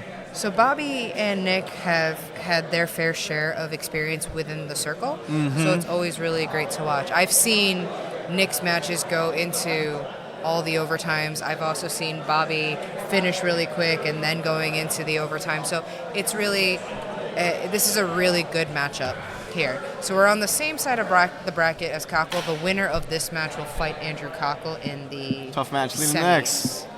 Hopefully they have enough energy afterwards. Now, folks, You're fine. for those who are not familiar, Bobby Riordan from Tom DeBlas's Ocean's Gym. Ocean County Jiu-Jitsu. Ocean County Jiu-Jitsu Gym has a phenomenal ankle lock. I've seen him perform and get that submission win, so I would be surprised if he doesn't go for an ankle submission win. Nick Toscano or Nick just has so much experience, right? Both of these guys, between the two of them, have about 20 matches. Huh. Bobby right into the closed guard, Bobby immediately going in for an being ankle. cornered by Cam Malott, who has also been such an active 135, 145 pounder on the circuit as well. Nick doing a good job and staying on top. Again, he has to be very mindful of the length of Bobby, right? Again, having a tall 175er is absolutely different, and it's a different vibe than having someone your size. When you have somebody who's that tall and lanky, it's just so hard. It's just swimming limbs after limb after limb. My black belt's husband is one of these like tall, lanky guys, and man, I feel like I'm fighting a squid every single time.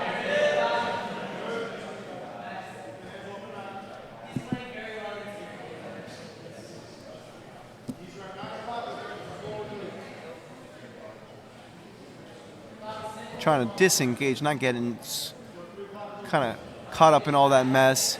He has a very interesting half guard setup here, right? It's like not really a knee shield, but it's low enough where it's nice, right? It's nice enough to kind of keep the distance here. But Nick is always very controlled and very paced, as he should be. This is an 8-minute match. You don't want to burn out in the first few minutes here.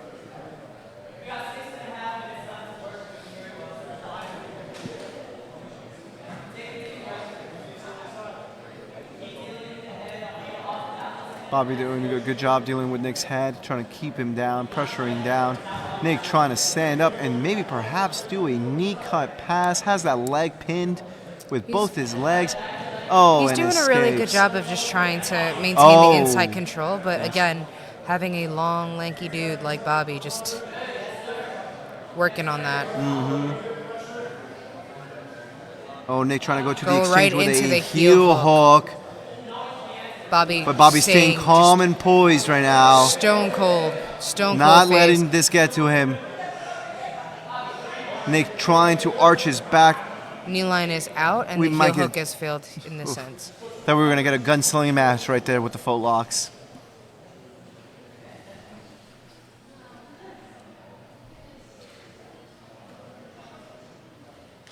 Nick has to kind of change his strategy a little bit on how to pass Bobby's legs, right? Again, no matter how much you can train for it, it's never really preparing you properly for when the match actually happens. But he's doing a really good job just staying on his knees to conserve energy, right? Only when you're actively passing, that's when you should be staying on your toes and just staying on your feet a little bit more.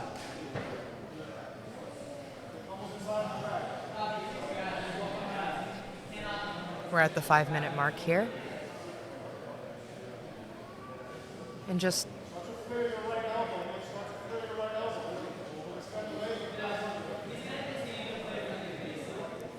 Nick needs to find an angle to cut through to pass.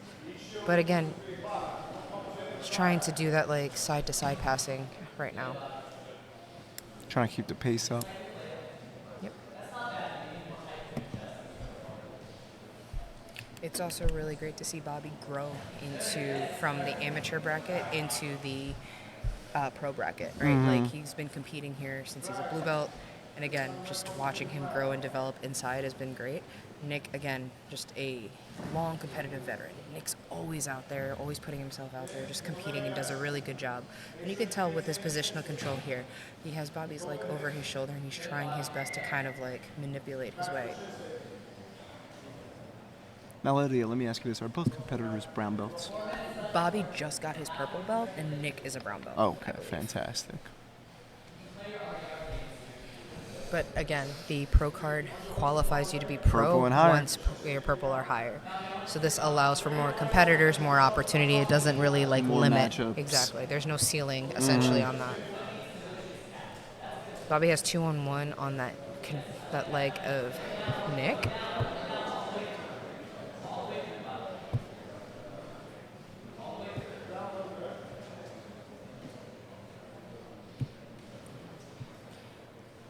He has a 2-on-1 on the inside leg of Nick Toscano, maybe setting himself up for K-guard, but Nick finally gets the pass here.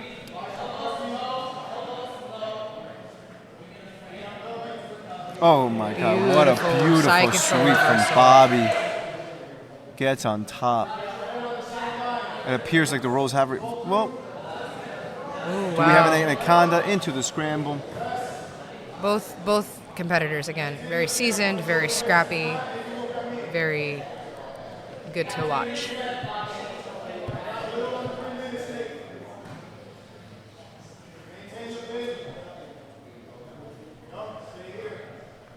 And with that being said, we only have 240 remaining.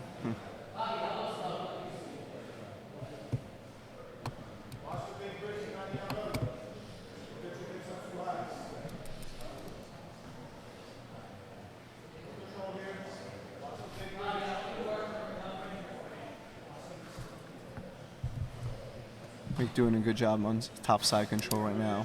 Just pressuring. Just pressuring down. Pressure. In the hopes of breaking down Bobby's spirit enough to kind of start putting his attacks in play. Or just being conservative for the overtime, right? Like, just, again, being mindful, like, hey, we might have 3 rounds of overtime after this, so this allows Nick to kind of keep his control, allows him to kind of force Bobby into making a mistake. Whenever you're on top or whenever you're in a dominant position, you want to make sure that you're forcing the other guy to mess up, right? Like, you don't want to be that guy that just kind of like opens up things that should not be opened up, Right. if that makes sense.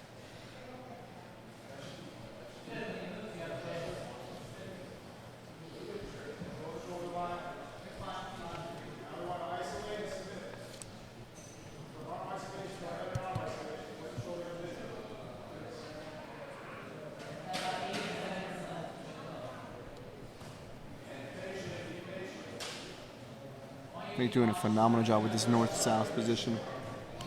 A little over a minute to go in regulation. Nick's corner calling, Toscano's corner calling for patience and just watching out for any potential attacks or any potential reversals here. And then Oh my with God, that being beautiful said, reversal right there Bobby from Bobby. just reversing in.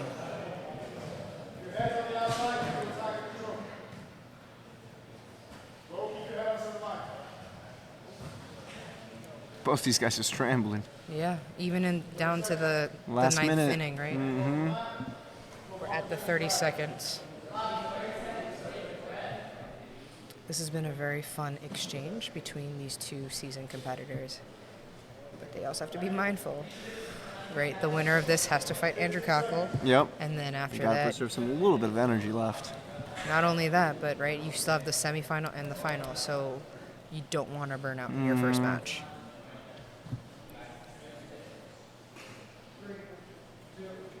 And with that, we're in our EDI overtime.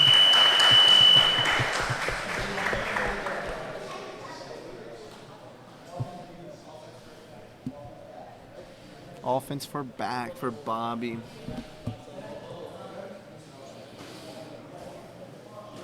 So remember folks, Oh my 1 minute, God. 1 minute EBI overtime per competitor, right? Submission is king, then after submission is escape, and then right out.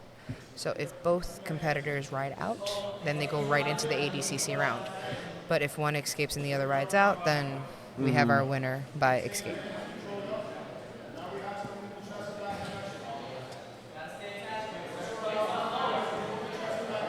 And that's it. Good escape from Nick Toscano.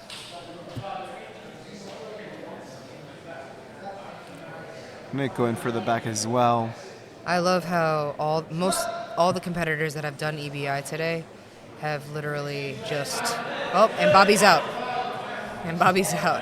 Within seconds of time. So now we go into our 3-minute ADCC overtime, where the first to score, or essentially the first to dominant position, will win. Bobby immediately pulling guard, trying to get into a leg entanglement here. It's a very interesting strategy, to be honest with you. But then again, he kind of tested out Nick's passing in the first 8 minutes. So. Oh, it looks like Nick might have some back control right here. 1, 2. And we're gonna give it to Nick. Toscano. Really could have gone either way for both these competitors, but Nick was able to edge it out, get the victory with his signature, Italiano signature. So the first semifinal is set. It is Kochel versus Toscano. Fantastic now we have matchup.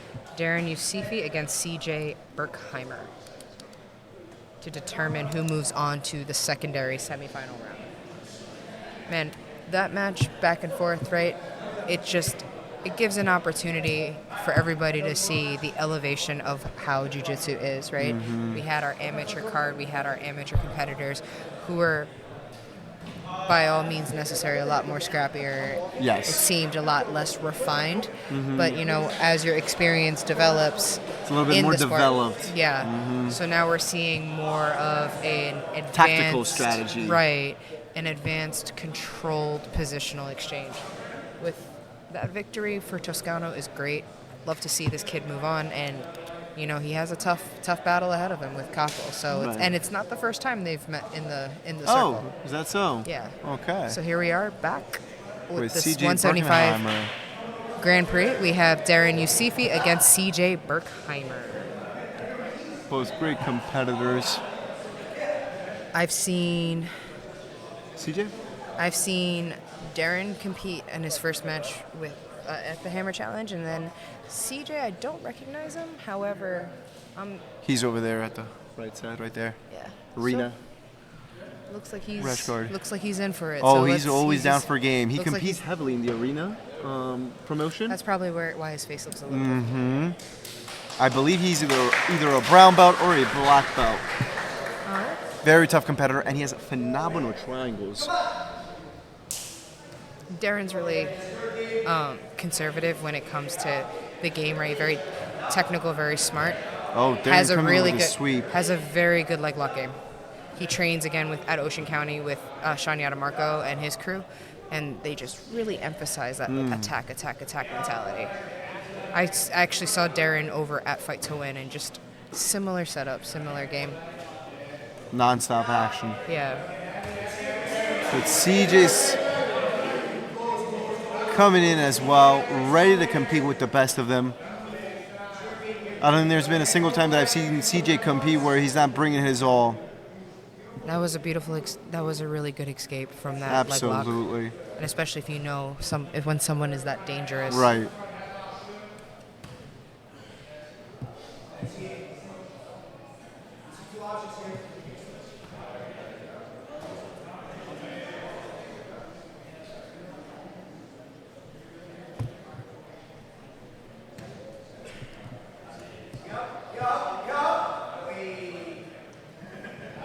Kind of switching into the camera angle here. I'm just seeing all butt right now.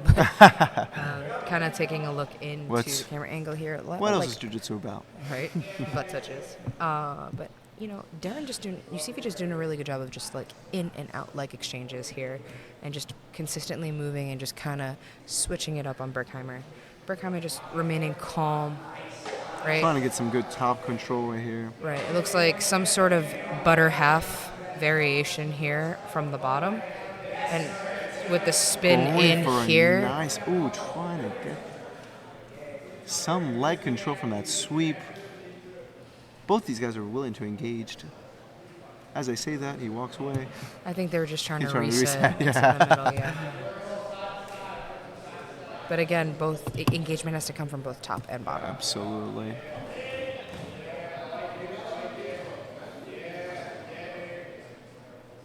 Wonderful inversion.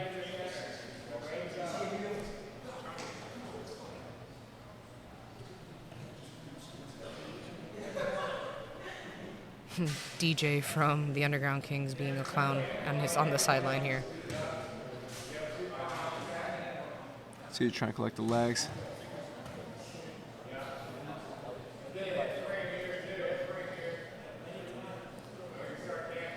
And again, Back right, to a half guard. more or less like, I'd like to call it more like a John Wayne setup, essentially, right, Okay. with that butterfly hook here, right? You see if he's I not... can see the, yeah, I see what you're saying now. He's trying to elevate with that, but Berkheimer CJ was just trying to right set up into the a- mount. Good mount, good heavy pressure.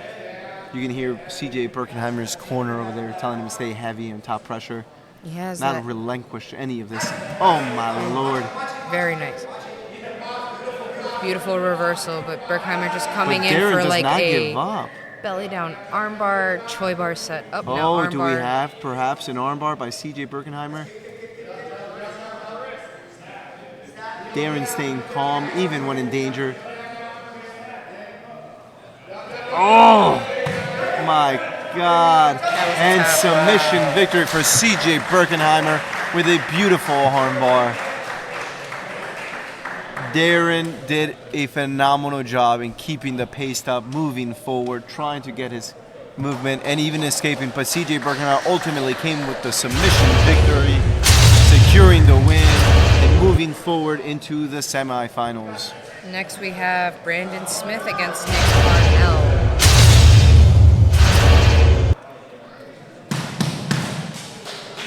A lot of tapping on the mats. The shark bait hoo-ha-ha culture of Nogi must However, you know, again, winner fights Berkheimer on this.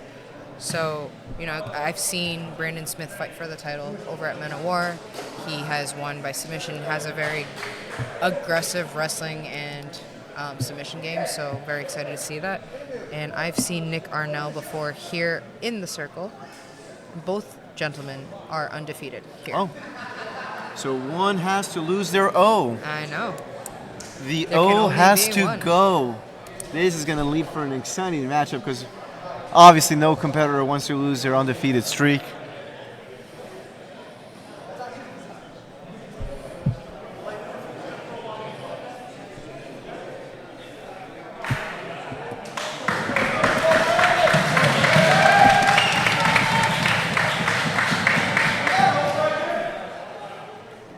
Right into the guard pull.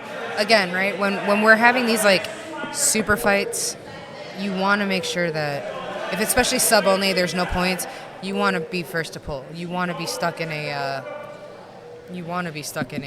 guard, not stuck, but you want to be in a position where you're conserving energy.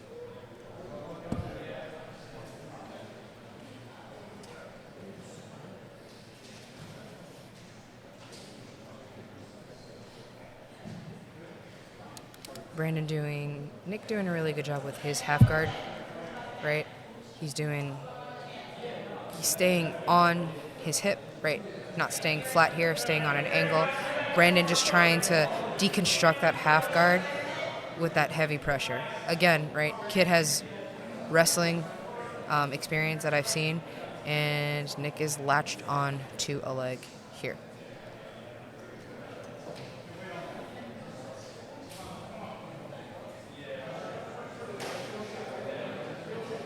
The winner of this one will go into the secondary semifinal Versus CJ Berkheimer. against Berkheimer. And then right into knee line is out. The knee line is out. He's trying to escape.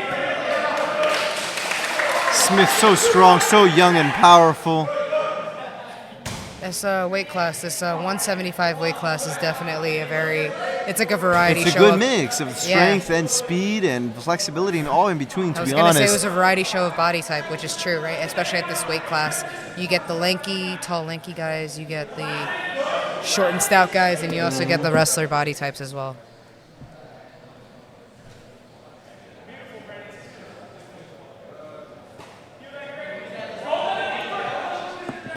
Nick is just really comfortable in this position here, right? Like just staying on the hip and just kind of fishing for that half guard positioning here. Diving in for the left-sided underhook here.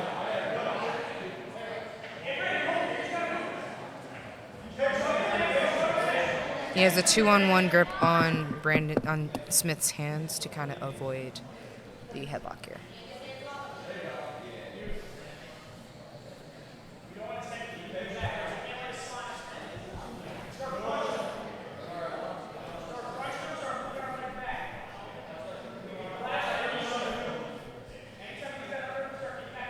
I get silent. I'm sorry. I just love watching this. No, it's totally fine.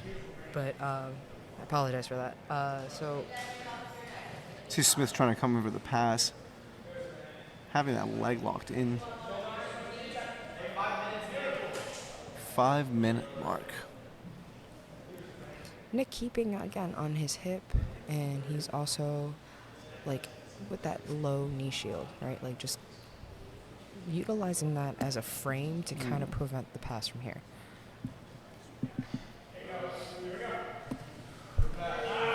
My goodness. It's a beautiful opportunity to have like such a flexible and nice guard, right? And you're just very comfortable. Keeping that mobility going too.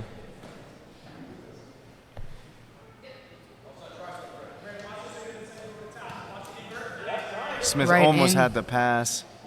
Right, just Nick kind of like sonar, right? It's like a daredevil just trying to like figuring out where he is.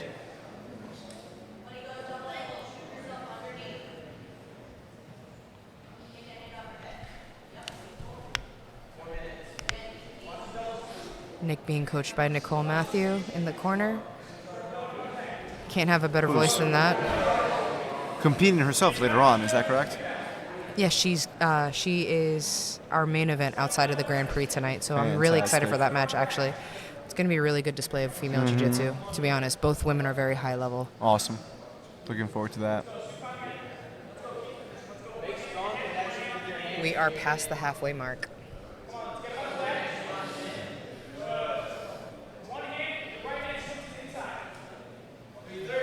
Doing a good job putting that foot right on Smith's throat, keeping him at bay, trying to get some type of friend. Oh.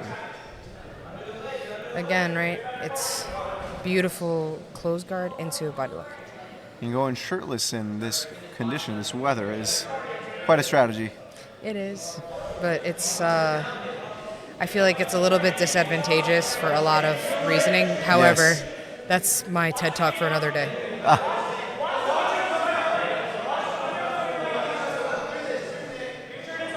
Holding. Nick playing really smart with that close guard, right? Having the double unders here.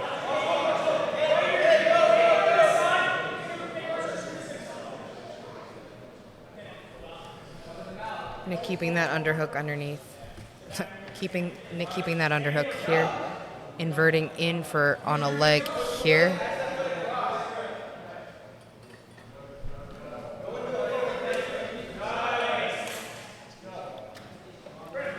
We're about the 2-minute warning.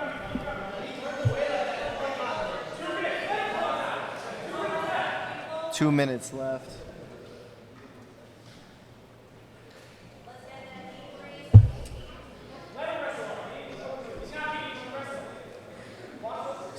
Again, Nick keeping that knee shield really high.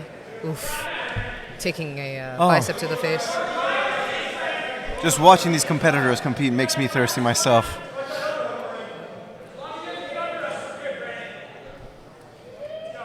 He's doing a really great job, honestly. Like, just utilizing that guard, just pushing and pulling, pushing and pulling. Minute 30 to go.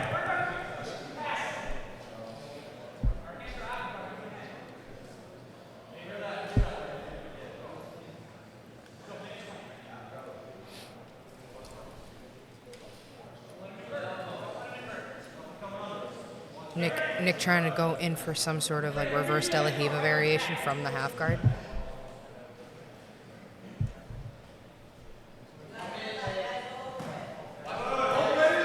My God, are we seeing a submission attempt with a tight guillotine perhaps? His hands are tight. He has it locked in, folks. We might see a victory. The hand's right there. He's fighting for dear life.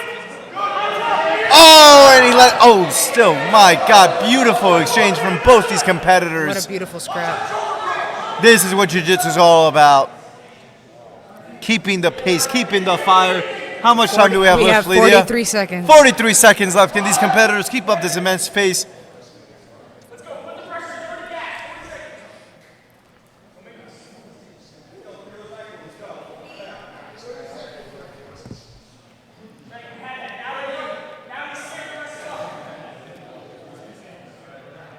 Tem que ser gostado.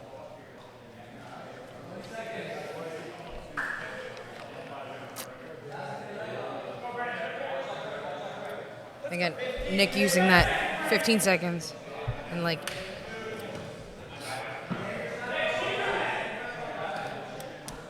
Oh my God, what an athletic performance. It's like you said, Daredevil himself. Honestly,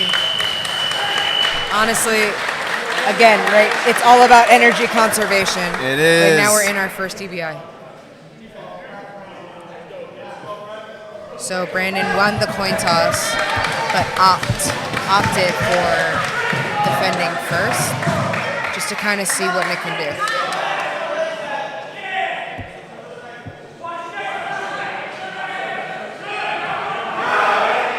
Escape right there.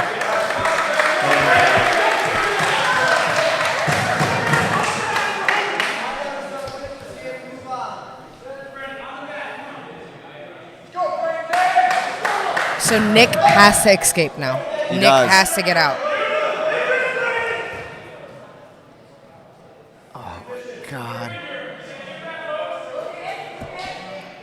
Brandon doing a good job in keeping the control. He has good control, but Nick has half his body off the mat right now, so. And escape. And now we're in a 3-minute ADCC round. I love these ADCC rules. I do too, but man. The energy. Immediately into the action.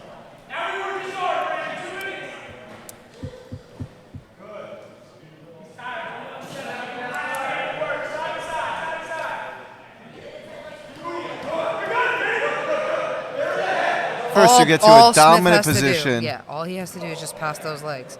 And in the last 8 but minutes, he's doing a good job in keeping him away, though, not letting Smith pass.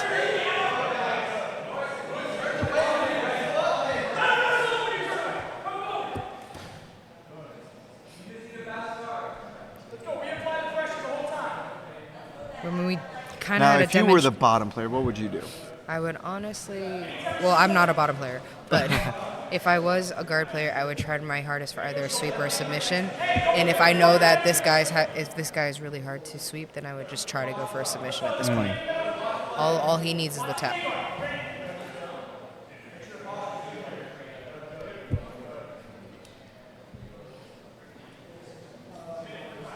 Minute and 45 left. It's sweat, it's tiring, but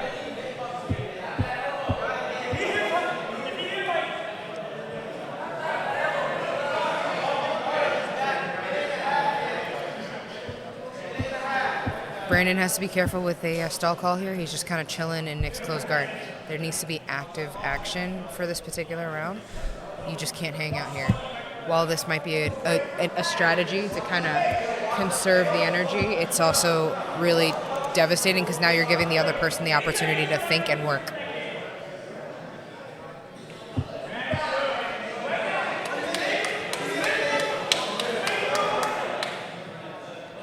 Doing some variation of like a old school Brazilian move called the amassapau.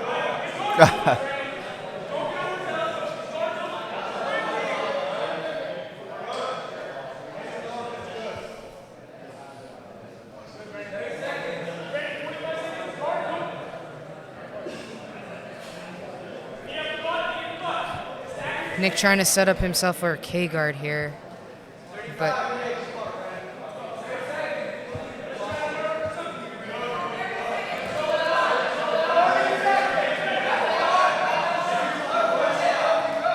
his coach telling him he's opening it up. he still has that butterfly, those butterfly guards. 20 seconds to go. And there we see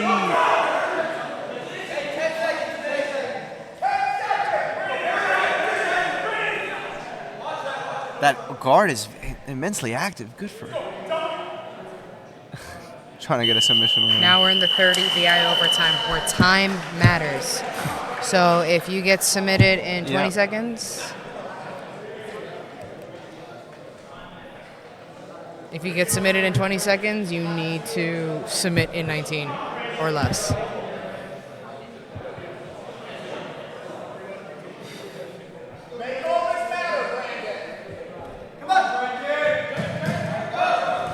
Brandon immediately going for a kill, wasting no time on the clock. Realizes that it's now or never. He has that body lock locked in.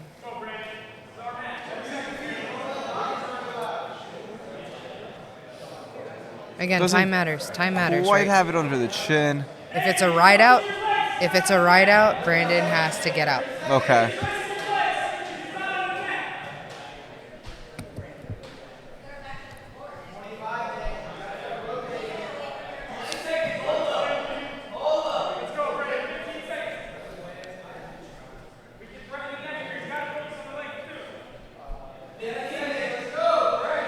Now we're in the last 10 seconds.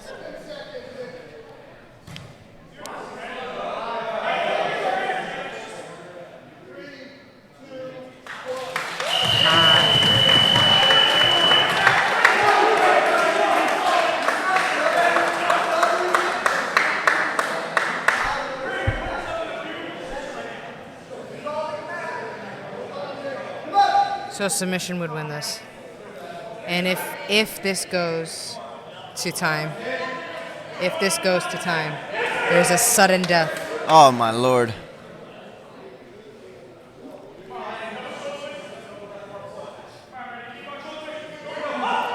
Does Brandon? It looks like Brandon escaped. It looks like Brandon's taking the win. Yep, and he's gonna go on to fight Berkheimer. Well, fantastic matchups all around.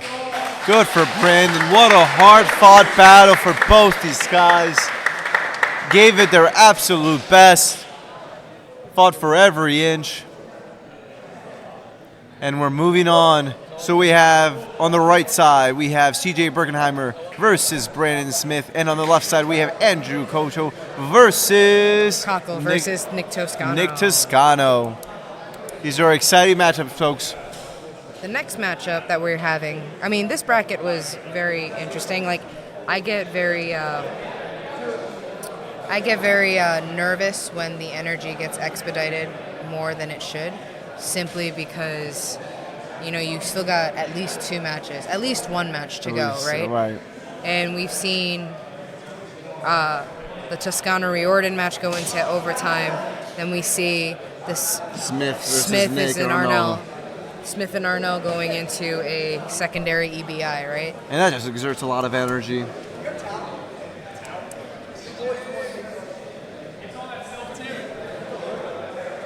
What's up, dog? He is fighting Smith? No, he's fighting Berkheimer. There's like a whole posse. Yeah.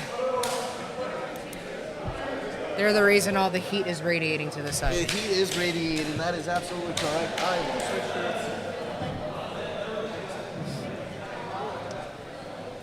shirts. Next up, we have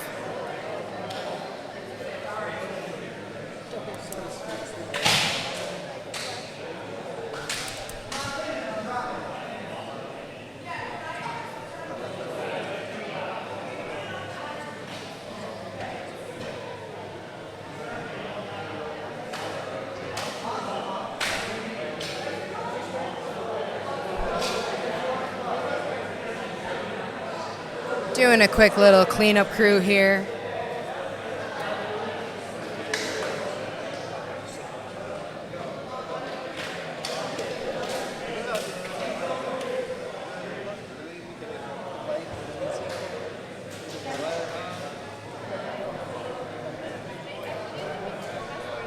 All right. So now we're back in action, We're back in action. and we are.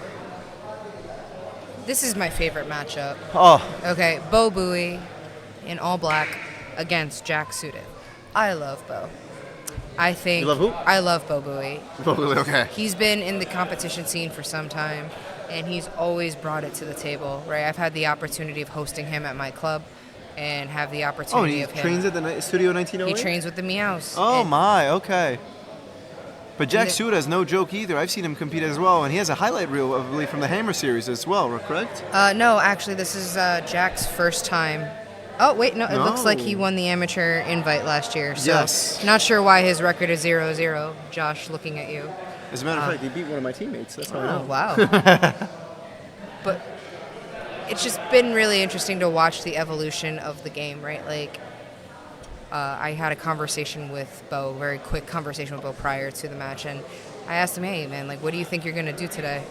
And he goes, oh, well, I think I'm going to start playing guard a little bit, just so that I could, like, experiment a little bit more. And I said, hey, man, listen, fake it till you make it, right? If you're able to kind of play guard and settle into your guard before you can come up and, Get like, your game Yeah, going. exactly. And Jack's just doing a really good job of just being patient here and just trying to be careful of it. But again, here we go with Bo just standing right up.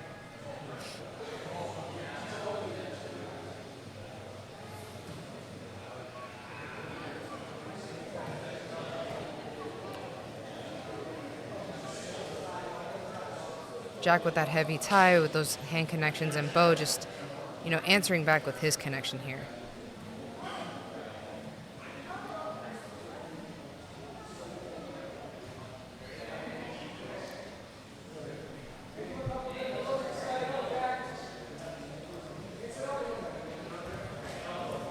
And then again, here we go. Nice little scramble, right? These guys are 155, and it is the pro card. Oh, my Boom. God. What a scramble to the takedown.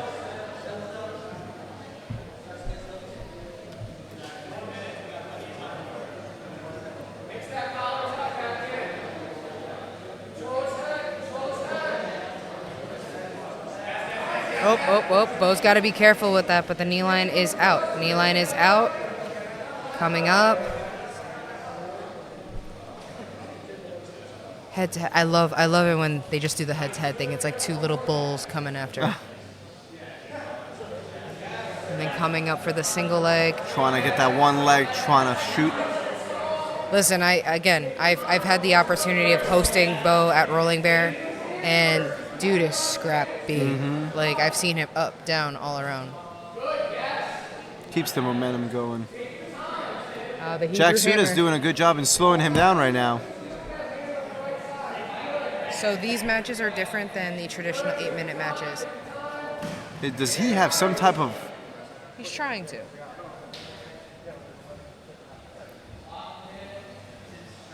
It's a lot harder to kind of have that control. Again, right, 155, 175, you have a different variety, body type variety. So you're going to get guys that are small, guys that are lanky, right? So it's just essentially adjusting to the body type that you're competing up against. Oof. Anaconda we roll. might have a nice... Bo doing his absolute best not to get submitted right now. Oh my goodness gracious. Great effort for both of these guys. Valiant effort. That was a lot difficult.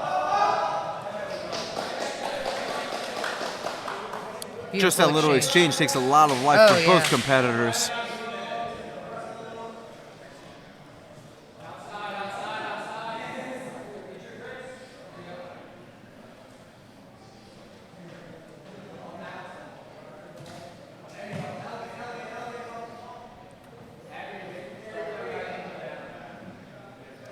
Bo has a reverse Della Kiva going on here and just transitioning into some sort of waiter, into a sweep, and into side control here. Bo fantastically just worked his way to the top. And we're at a To the minute and a top. half. Maybe we're going to go back to a mount or bag tape, but Bo's dictating the pace as of right now. which is great for him, especially coming from defending that Anaconda choke earlier on. Absolutely, but again, remember, we're in the pro set, so heel hooks are allowed here. Oh, and looks like Judah's looking for one. I think we might... I don't know. I can't see the knee control right here. His knee line is out. His knee line's out? Okay, couldn't see it. Bo's knee line is absolutely out. And then they're self-resetting to the middle with a minute left to go.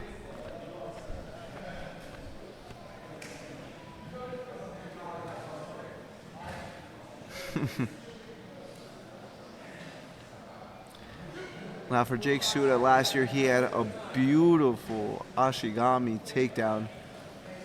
I see he's trying to replicate it here, making it difficult for Bo. Both making it very difficult for Jack. Again, both gentlemen are just very scrappy. Yeah, clearly. Really scrappy. My God. He needs to let go. Looks like we only have down to 22 seconds left. Oh. Bo just trying to fight for that knee line to get out. Trying to get that knee. He does have the knee line out. 15 seconds left on the clock. Jack trying to scramble his way back to the top.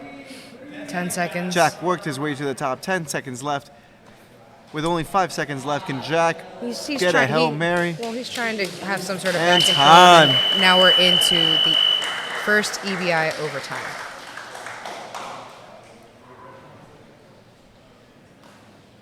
Red. And for our Brazilians at home, vermelho.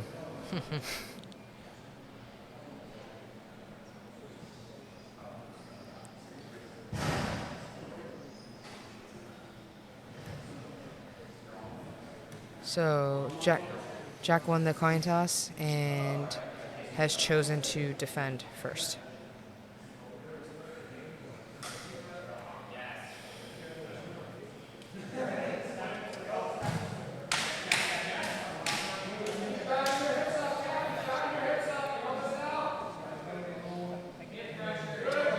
Bo doing a good job of just controlling.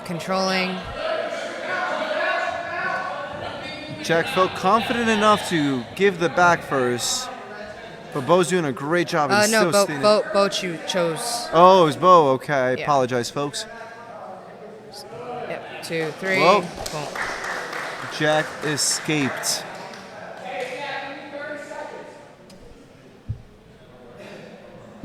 And now Jack has chosen to.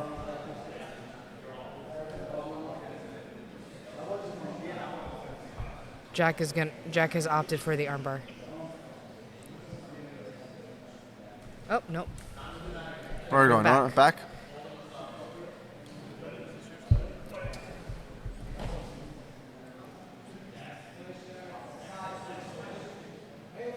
So Bo has to get out. Bo has to get out in order for them to move on to the ADCC rounds.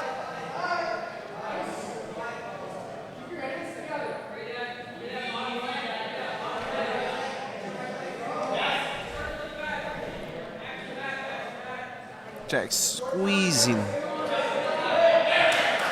And he gets Here's the tap. he gets the submission victory.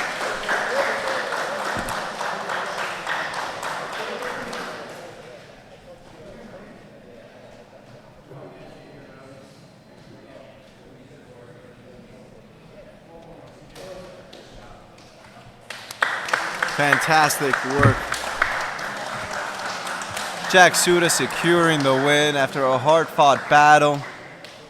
Next up, we have Dylan Burdittbecker against Sydney Jorgensen. Purple belts. Pro card, 145.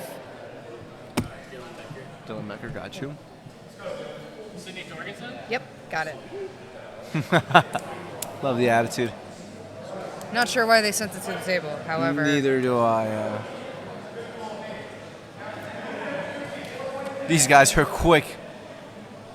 after this we have our semifinals. But right now, let's focus on Sydney in the all black, fireworks here. Dylan in the Gracie rash guard with the yellow Hunting rashies. for the heel hook. Does he Yeah. have a bite? Oh, he's got a bite. Quick victory.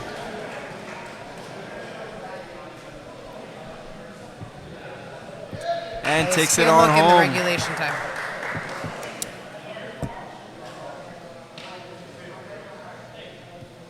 Heel hook. Heel hook in the regulation. Heel hook in the regulation. All right, here we are. Here we are in our first semifinal. Oh, I'm excited for this. We have Kochel. We have Kochel versus Nick Toscano. Oh boy, this is gonna be a good one, folks.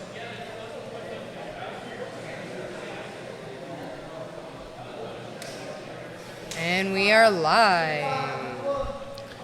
All right, folks. Nick Toscano versus Andrew Kochel. Both great competitors coming in hot.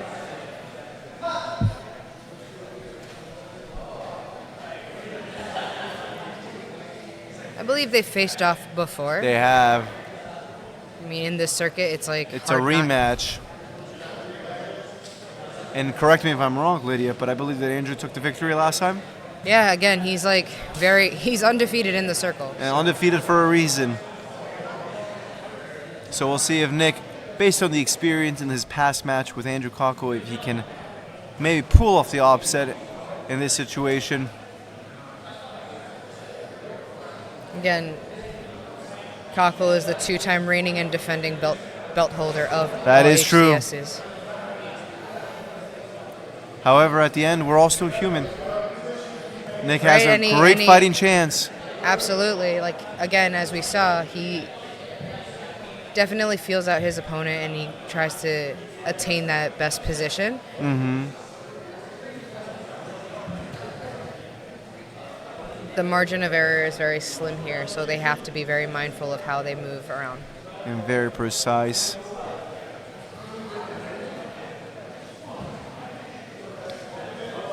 Oh, Andrew just keeps pushing the pace. That's why he's a champ. You got to stay heavy with that pressure and just moving forward with that particular pressure. Andrew showing why he is undefeated.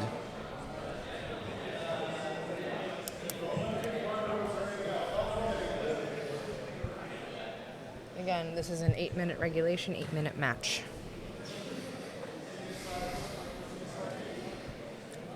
Kochel's super dangerous here with that Estimo lock. Again, like I mentioned, Kochel's all about dangerous positions, all about being dangerous, all about just in-your-face pressure all the time. Nick has a little bit more of a conservative style, but that doesn't take away from his experience. It doesn't take away from the fact that he just keeps on coming and keeps trying his absolute best with his passes, his sweeps, etc.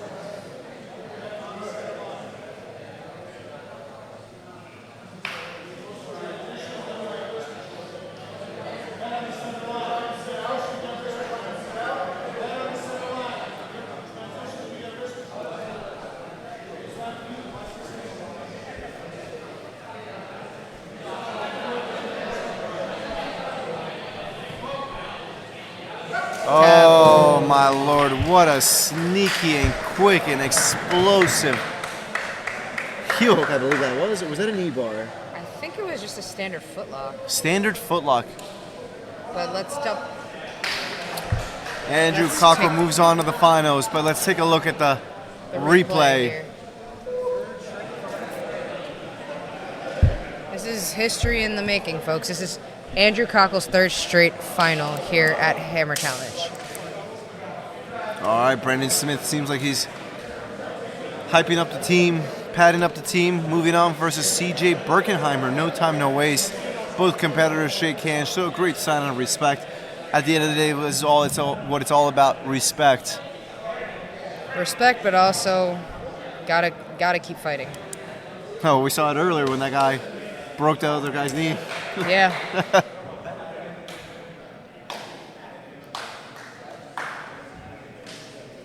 Getting all hyped up here. All right. And respect goes out the window now, boys. And here we are. Respect never goes out the window, Seb. Come on, don't say that.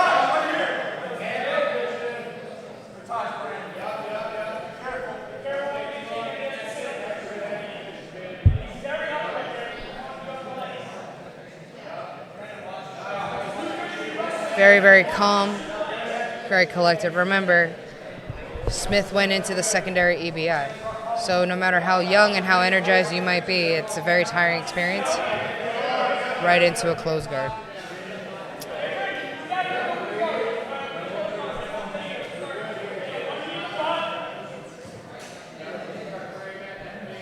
Thank you, Josh, for taking a seat so I can watch.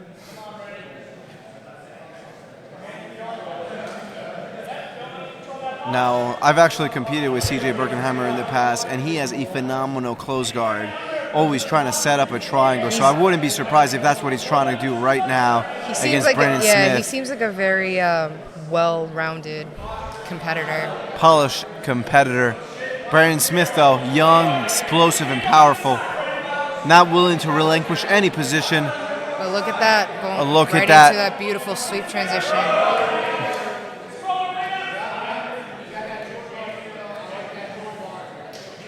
Berkheimer just maintaining his composure, understanding he has plenty of time to go.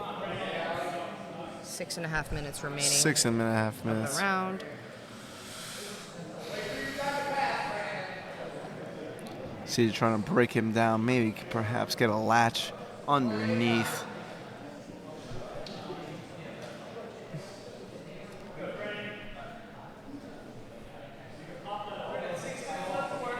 CJ's right hand is underhooked. Oh, just kidding.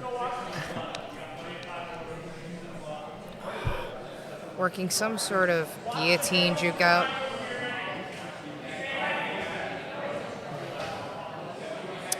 Potentially finding and searching for the Kimura or a bump over sweep here. But if you keep that locked, if you keep that close guard locked, if you keep that focus in on the bottom control, it's easier to kind of manipulate the top portion. And that's what Berkheimer is doing right now. He has a fake guillotine setup or false guillotine setup, and he also is trying to control one of the wrists and arms of Smith. Oh. As he's dropping in here. And the disengage. Back to a neutral stand-up position. Smith's corner calling for wrestling and just commenting on the posture. So I'm assuming he's going to try to kick in that wrestling experience to gear soon.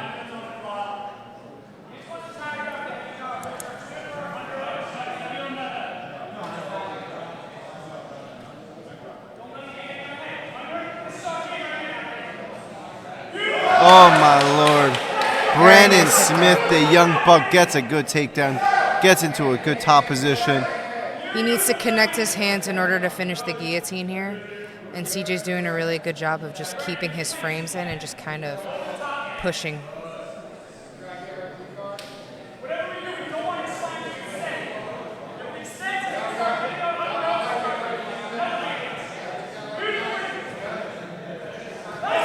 Oh, are we going to see a guillotine? Hands again, wrapped around. CJ's hand, doing a good his job in second trying hand to has to explode. connect. His second hand has to connect for that guillotine to finish. Whereas CJ's so versatile.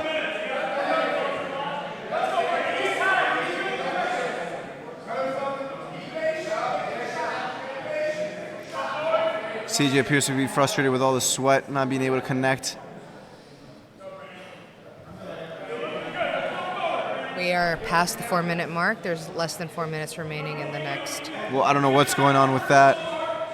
Kind of tempting, baiting. Taunt. Little taunt. You go back to respect out the window. No, not necessarily. It's just a way for him to get him to pass, to kind of get him to pass. And, of course, as he does pass. CJ is doing a really good job of just inputting his hooks, pummeling his hooks, and all that stuff.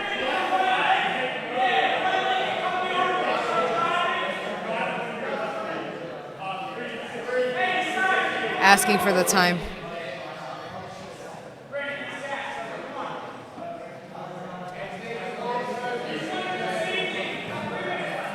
Brandon immediately shooting, keeping the action, the pace going forward. Trying to peel that elbow with his knee. He's trying to go for some sort of front headlock variation here.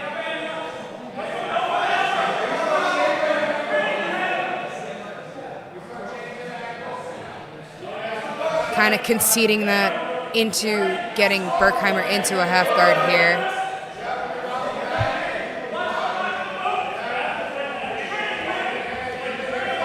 Has one hand wrapped around. Can he get the second?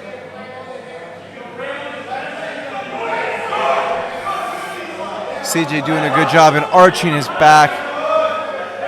removing any danger. Brandon needs to kind of act up a little bit now, and he needs to find the submission now. He can't linger here. Are we gonna see another buggy choke? Head and arm. Going for an arm triangle. However, CJ's not giving up. No, but he's doing a really good defense here. Brandon again on Back top to to top. set it up.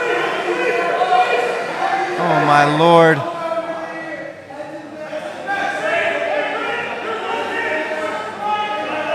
CJ doing the right thing by looking into the opponent after you have your CJ, trap. what a warrior, not giving up. But Brandon staying tough on pressure, top. And there you go, out of danger. Right into an Ezekiel attempt. Oh my lord. Smith going for a sneaky triangle configuration here. This is, as a matter of fact, this is CJ's game, his very own game. I don't believe CJ would want to tap to this, so I think CJ's going to fight tooth and nail for this 1 minute to get out of this. He won't let this happen. This very much is CJ Berkheimer's game, now being on the reversal end. He's doing the right thing by keeping the left hand Absolutely. on the A side. triangle master like himself would know everything to do to escape. My God. What an exciting matchup. Brandon's back on top, In the north-south giving choke. CJ the pressure. If Brandon can keep up, I was gonna say if Brandon can keep that pressure where he forces his ribs on CJ's Oh face. my lord. He's going for some type of necktie variation. He's trying to get that leg, scoop that leg in. Gave up on that. Back to the anaconda, back to the, north-south. Brandon is nothing but submission hunting right now.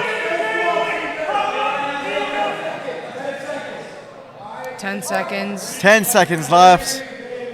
It looks like Trying we're to gonna breathe here. go overtime. Yep, going into an EBI overtime here.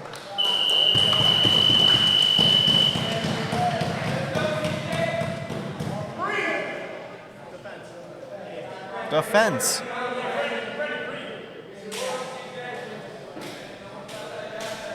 What do you make of this match so far, Lydia?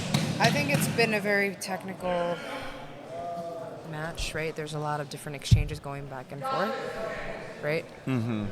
So now, Brandon felt confident enough to ask for defense. again, when you call for defense, ooh, the choke here, tap, tap, tap. Tap. Strategically speaking, I don't think it benefited him in this case. Well, a lot of the times you do, like, I can understand the strategy, right? A lot of the times you choose to defend first to put pressure on the attacker. Obviously, yes. But unfortunately, this now it's either get the submission or face the consequences. And it looks like CJ's doing a phenomenal job in just...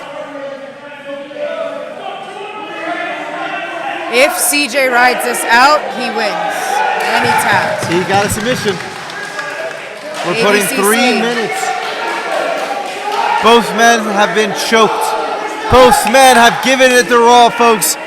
We're here at the last ADCC. Dominant position for the victory. This is for all the marbles, folks. Or they could go into EBI overtime. Secondary I don't know, EBI. the pace these folks are going, I don't know. I don't think they want to go any further. They're going to lay it all here. Need to be mindful about energy conservation. You got one more match coming up. Exactly the winner of right. this fight's Kochel. They have to understand that this is...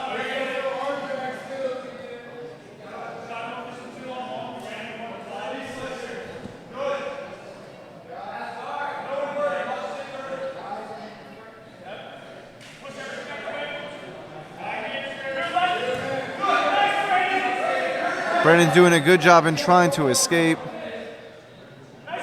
Not letting him pass. Going for... Oh, and here we go. If he gets that hook out and gets to the top mount, He's still in we three-quarter might... guard. Yeah, three-quarter guard, but we might get the victory right here. He just got to get that leg out. Oh, and takes the back. Brandon Smith takes the victory. All right, here we go. with a friendly taunt, signifying that he wants that belt. Brandon Smith takes the victory. What a hard-fought battle.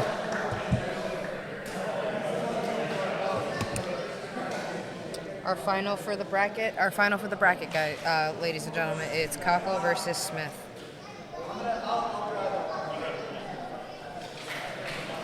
Oh boy, what an exciting. Who do we have next? We have Mario de los Santos versus Jabari Lofton for our 155 Pro.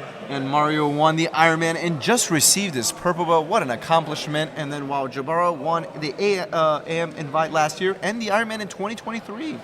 I've seen Jabari compete a lot, and he's always been very impressive when he's competing, so it's very nice to see.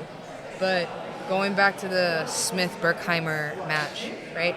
You have a lot of you have a lot of different exchanges. You have a lot of technical back and forths, but the thing is this, right? When we're in a bracket, you have to finish. Absolutely. You have to finish. You can't leave it to an overtime. No, not just chance. Just you can't leave it to an overtime. You can't leave it to burning out your energy here. But as we get started, we have De Los Santos against Lofton.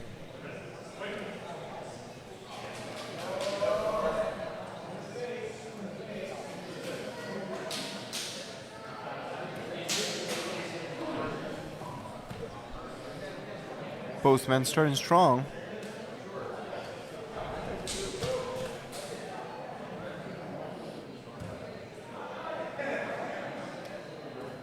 Strong tie from Jabari. Dos Santos kind of trying to get the overhook into his own.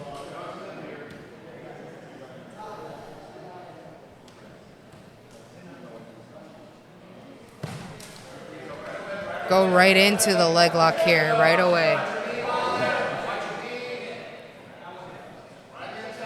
And then right into the attack. Oh my goodness gracious. Has a Tap. tight bite. Wow. Right off. Got that heel hook victory.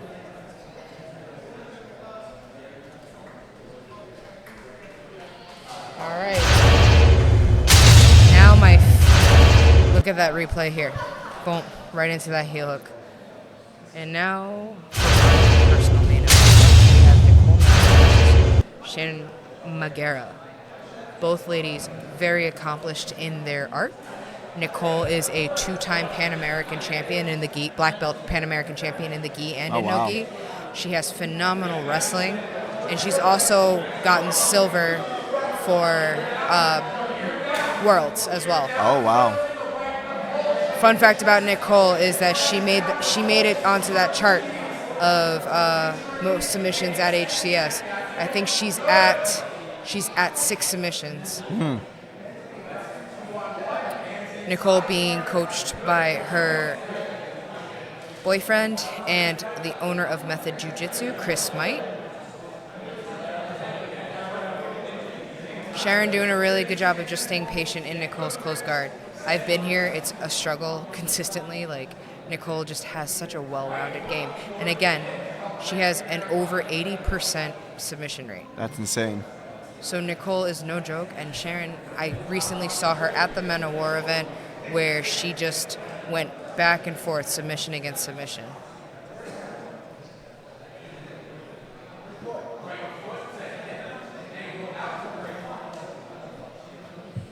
Both of these ladies just, again, very, very technical and just scrappy, right? Nicole is an HCS belt holder herself, and she also has, and she also is a finisher's belt holder as well.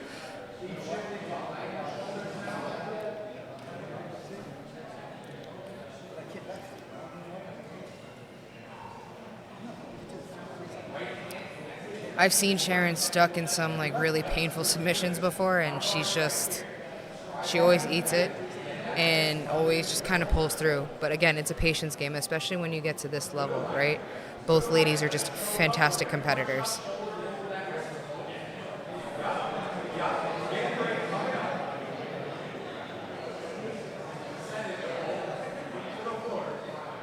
Sharon Magera doing a really good job of just bringing that Tap. Verbal tap. Triangle armbar. Very much. Very technical. Great control. And now we're at our Grand Prix finale. Okay. I didn't get one. I never got one. Dylan? Okay. Why? Sounds good. All right, folks. Looks like we're gonna announce submission of the night.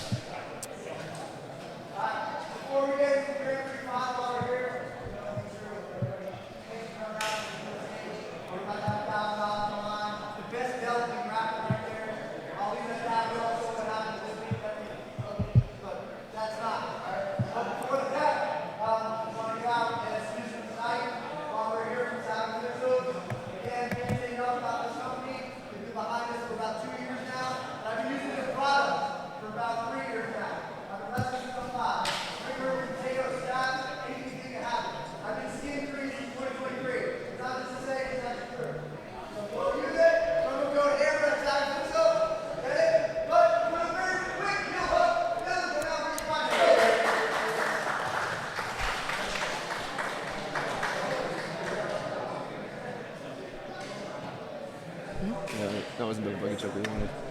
Like he left. No.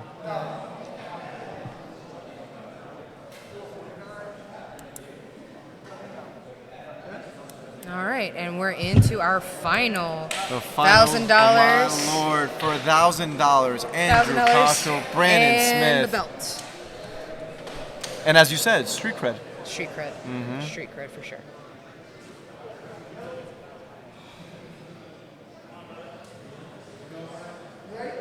Eight-minute regulation.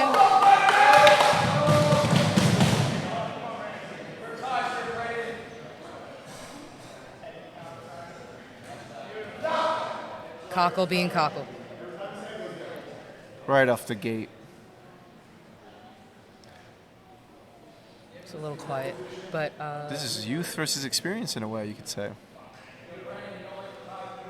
Brandon has a really good technical ability to possibly beat Kochel. However, it's just Kochel is just so consistent when he's starting to chain his attacks.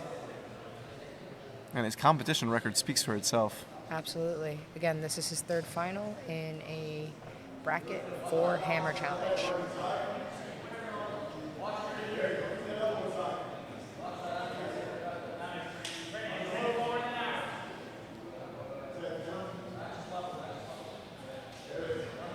Kochel just trying to psych out Brandon, but it must be so hard when they're like shirtless and it's just sweaty.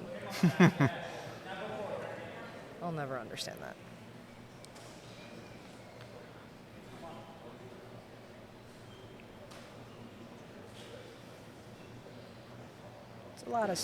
It's a very interesting strategy to stay standing again in a submission only event, right? That energy burnout is real.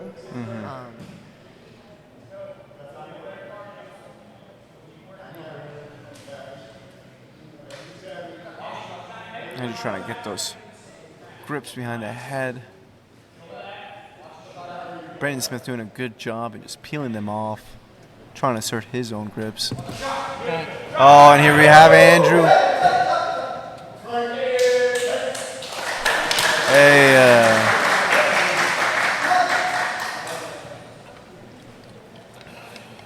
That Kochel energy is coming out now.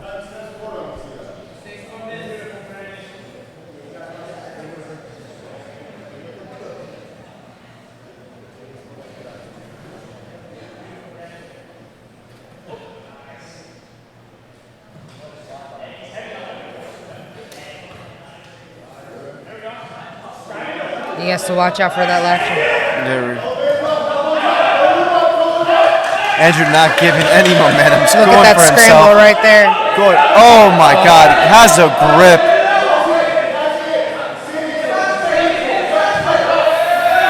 Folks, Andrew is tied Andrew up. Kochel with him. And we have a submission victory. Experience versus youth. Experience comes on top. Andrew remains undefeated. Kochel has just such an explosive style. It's just super hard. My God, three-time champion. What a tremendous victory for Andrew. That was definitely a very stacked card, a very fun card, and Josh called it. He will be crowning the champion before 5 p.m. tonight.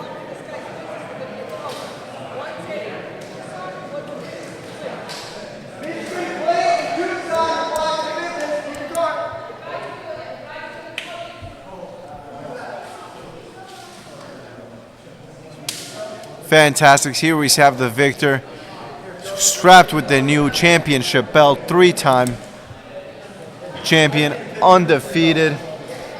Josh just instructing us he needs a photo with the 3 belts, so he has 3 belts here to present to Kochel so that he can take the picture of it. Well deserved. Absolutely, man. It was a very interesting card, very fun card to watch. Different styles, different body types coming in and out, and just doing the thing, right? Like, that's the beautiful part of jiu-jitsu. Of jiu-jitsu, absolutely. It definitely allows for us to kind of see where we can go from amateur to pro. Absolutely. The question is, what is next for Andrew? Probably ADCC trials, more than likely. Yeah. I know he's getting married in October, so he's probably focusing on that first, and then he's gonna transition into some sort Absolutely. of... It's my student Emma saying Oh, that. that's cute.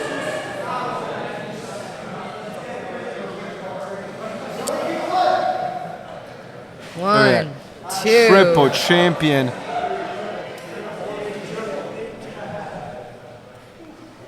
In different weight My classes, goodness too. gracious. In different weight classes, too. I think he's 155, and then he's 2-time 175. Huh.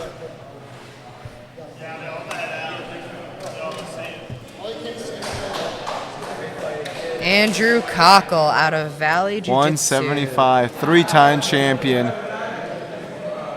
There we have Josh, Don King, promoter. Well, Lydia, what a great show it was. Pleasure working with you. Likewise, and guys, just keep a lookout on the Hammer Challenge Instagram at HCS Grappling for the next event. You too could also be qualified for a championship title. Have a great night, everybody. Thank you, folks. See you next time. Take care. Have a good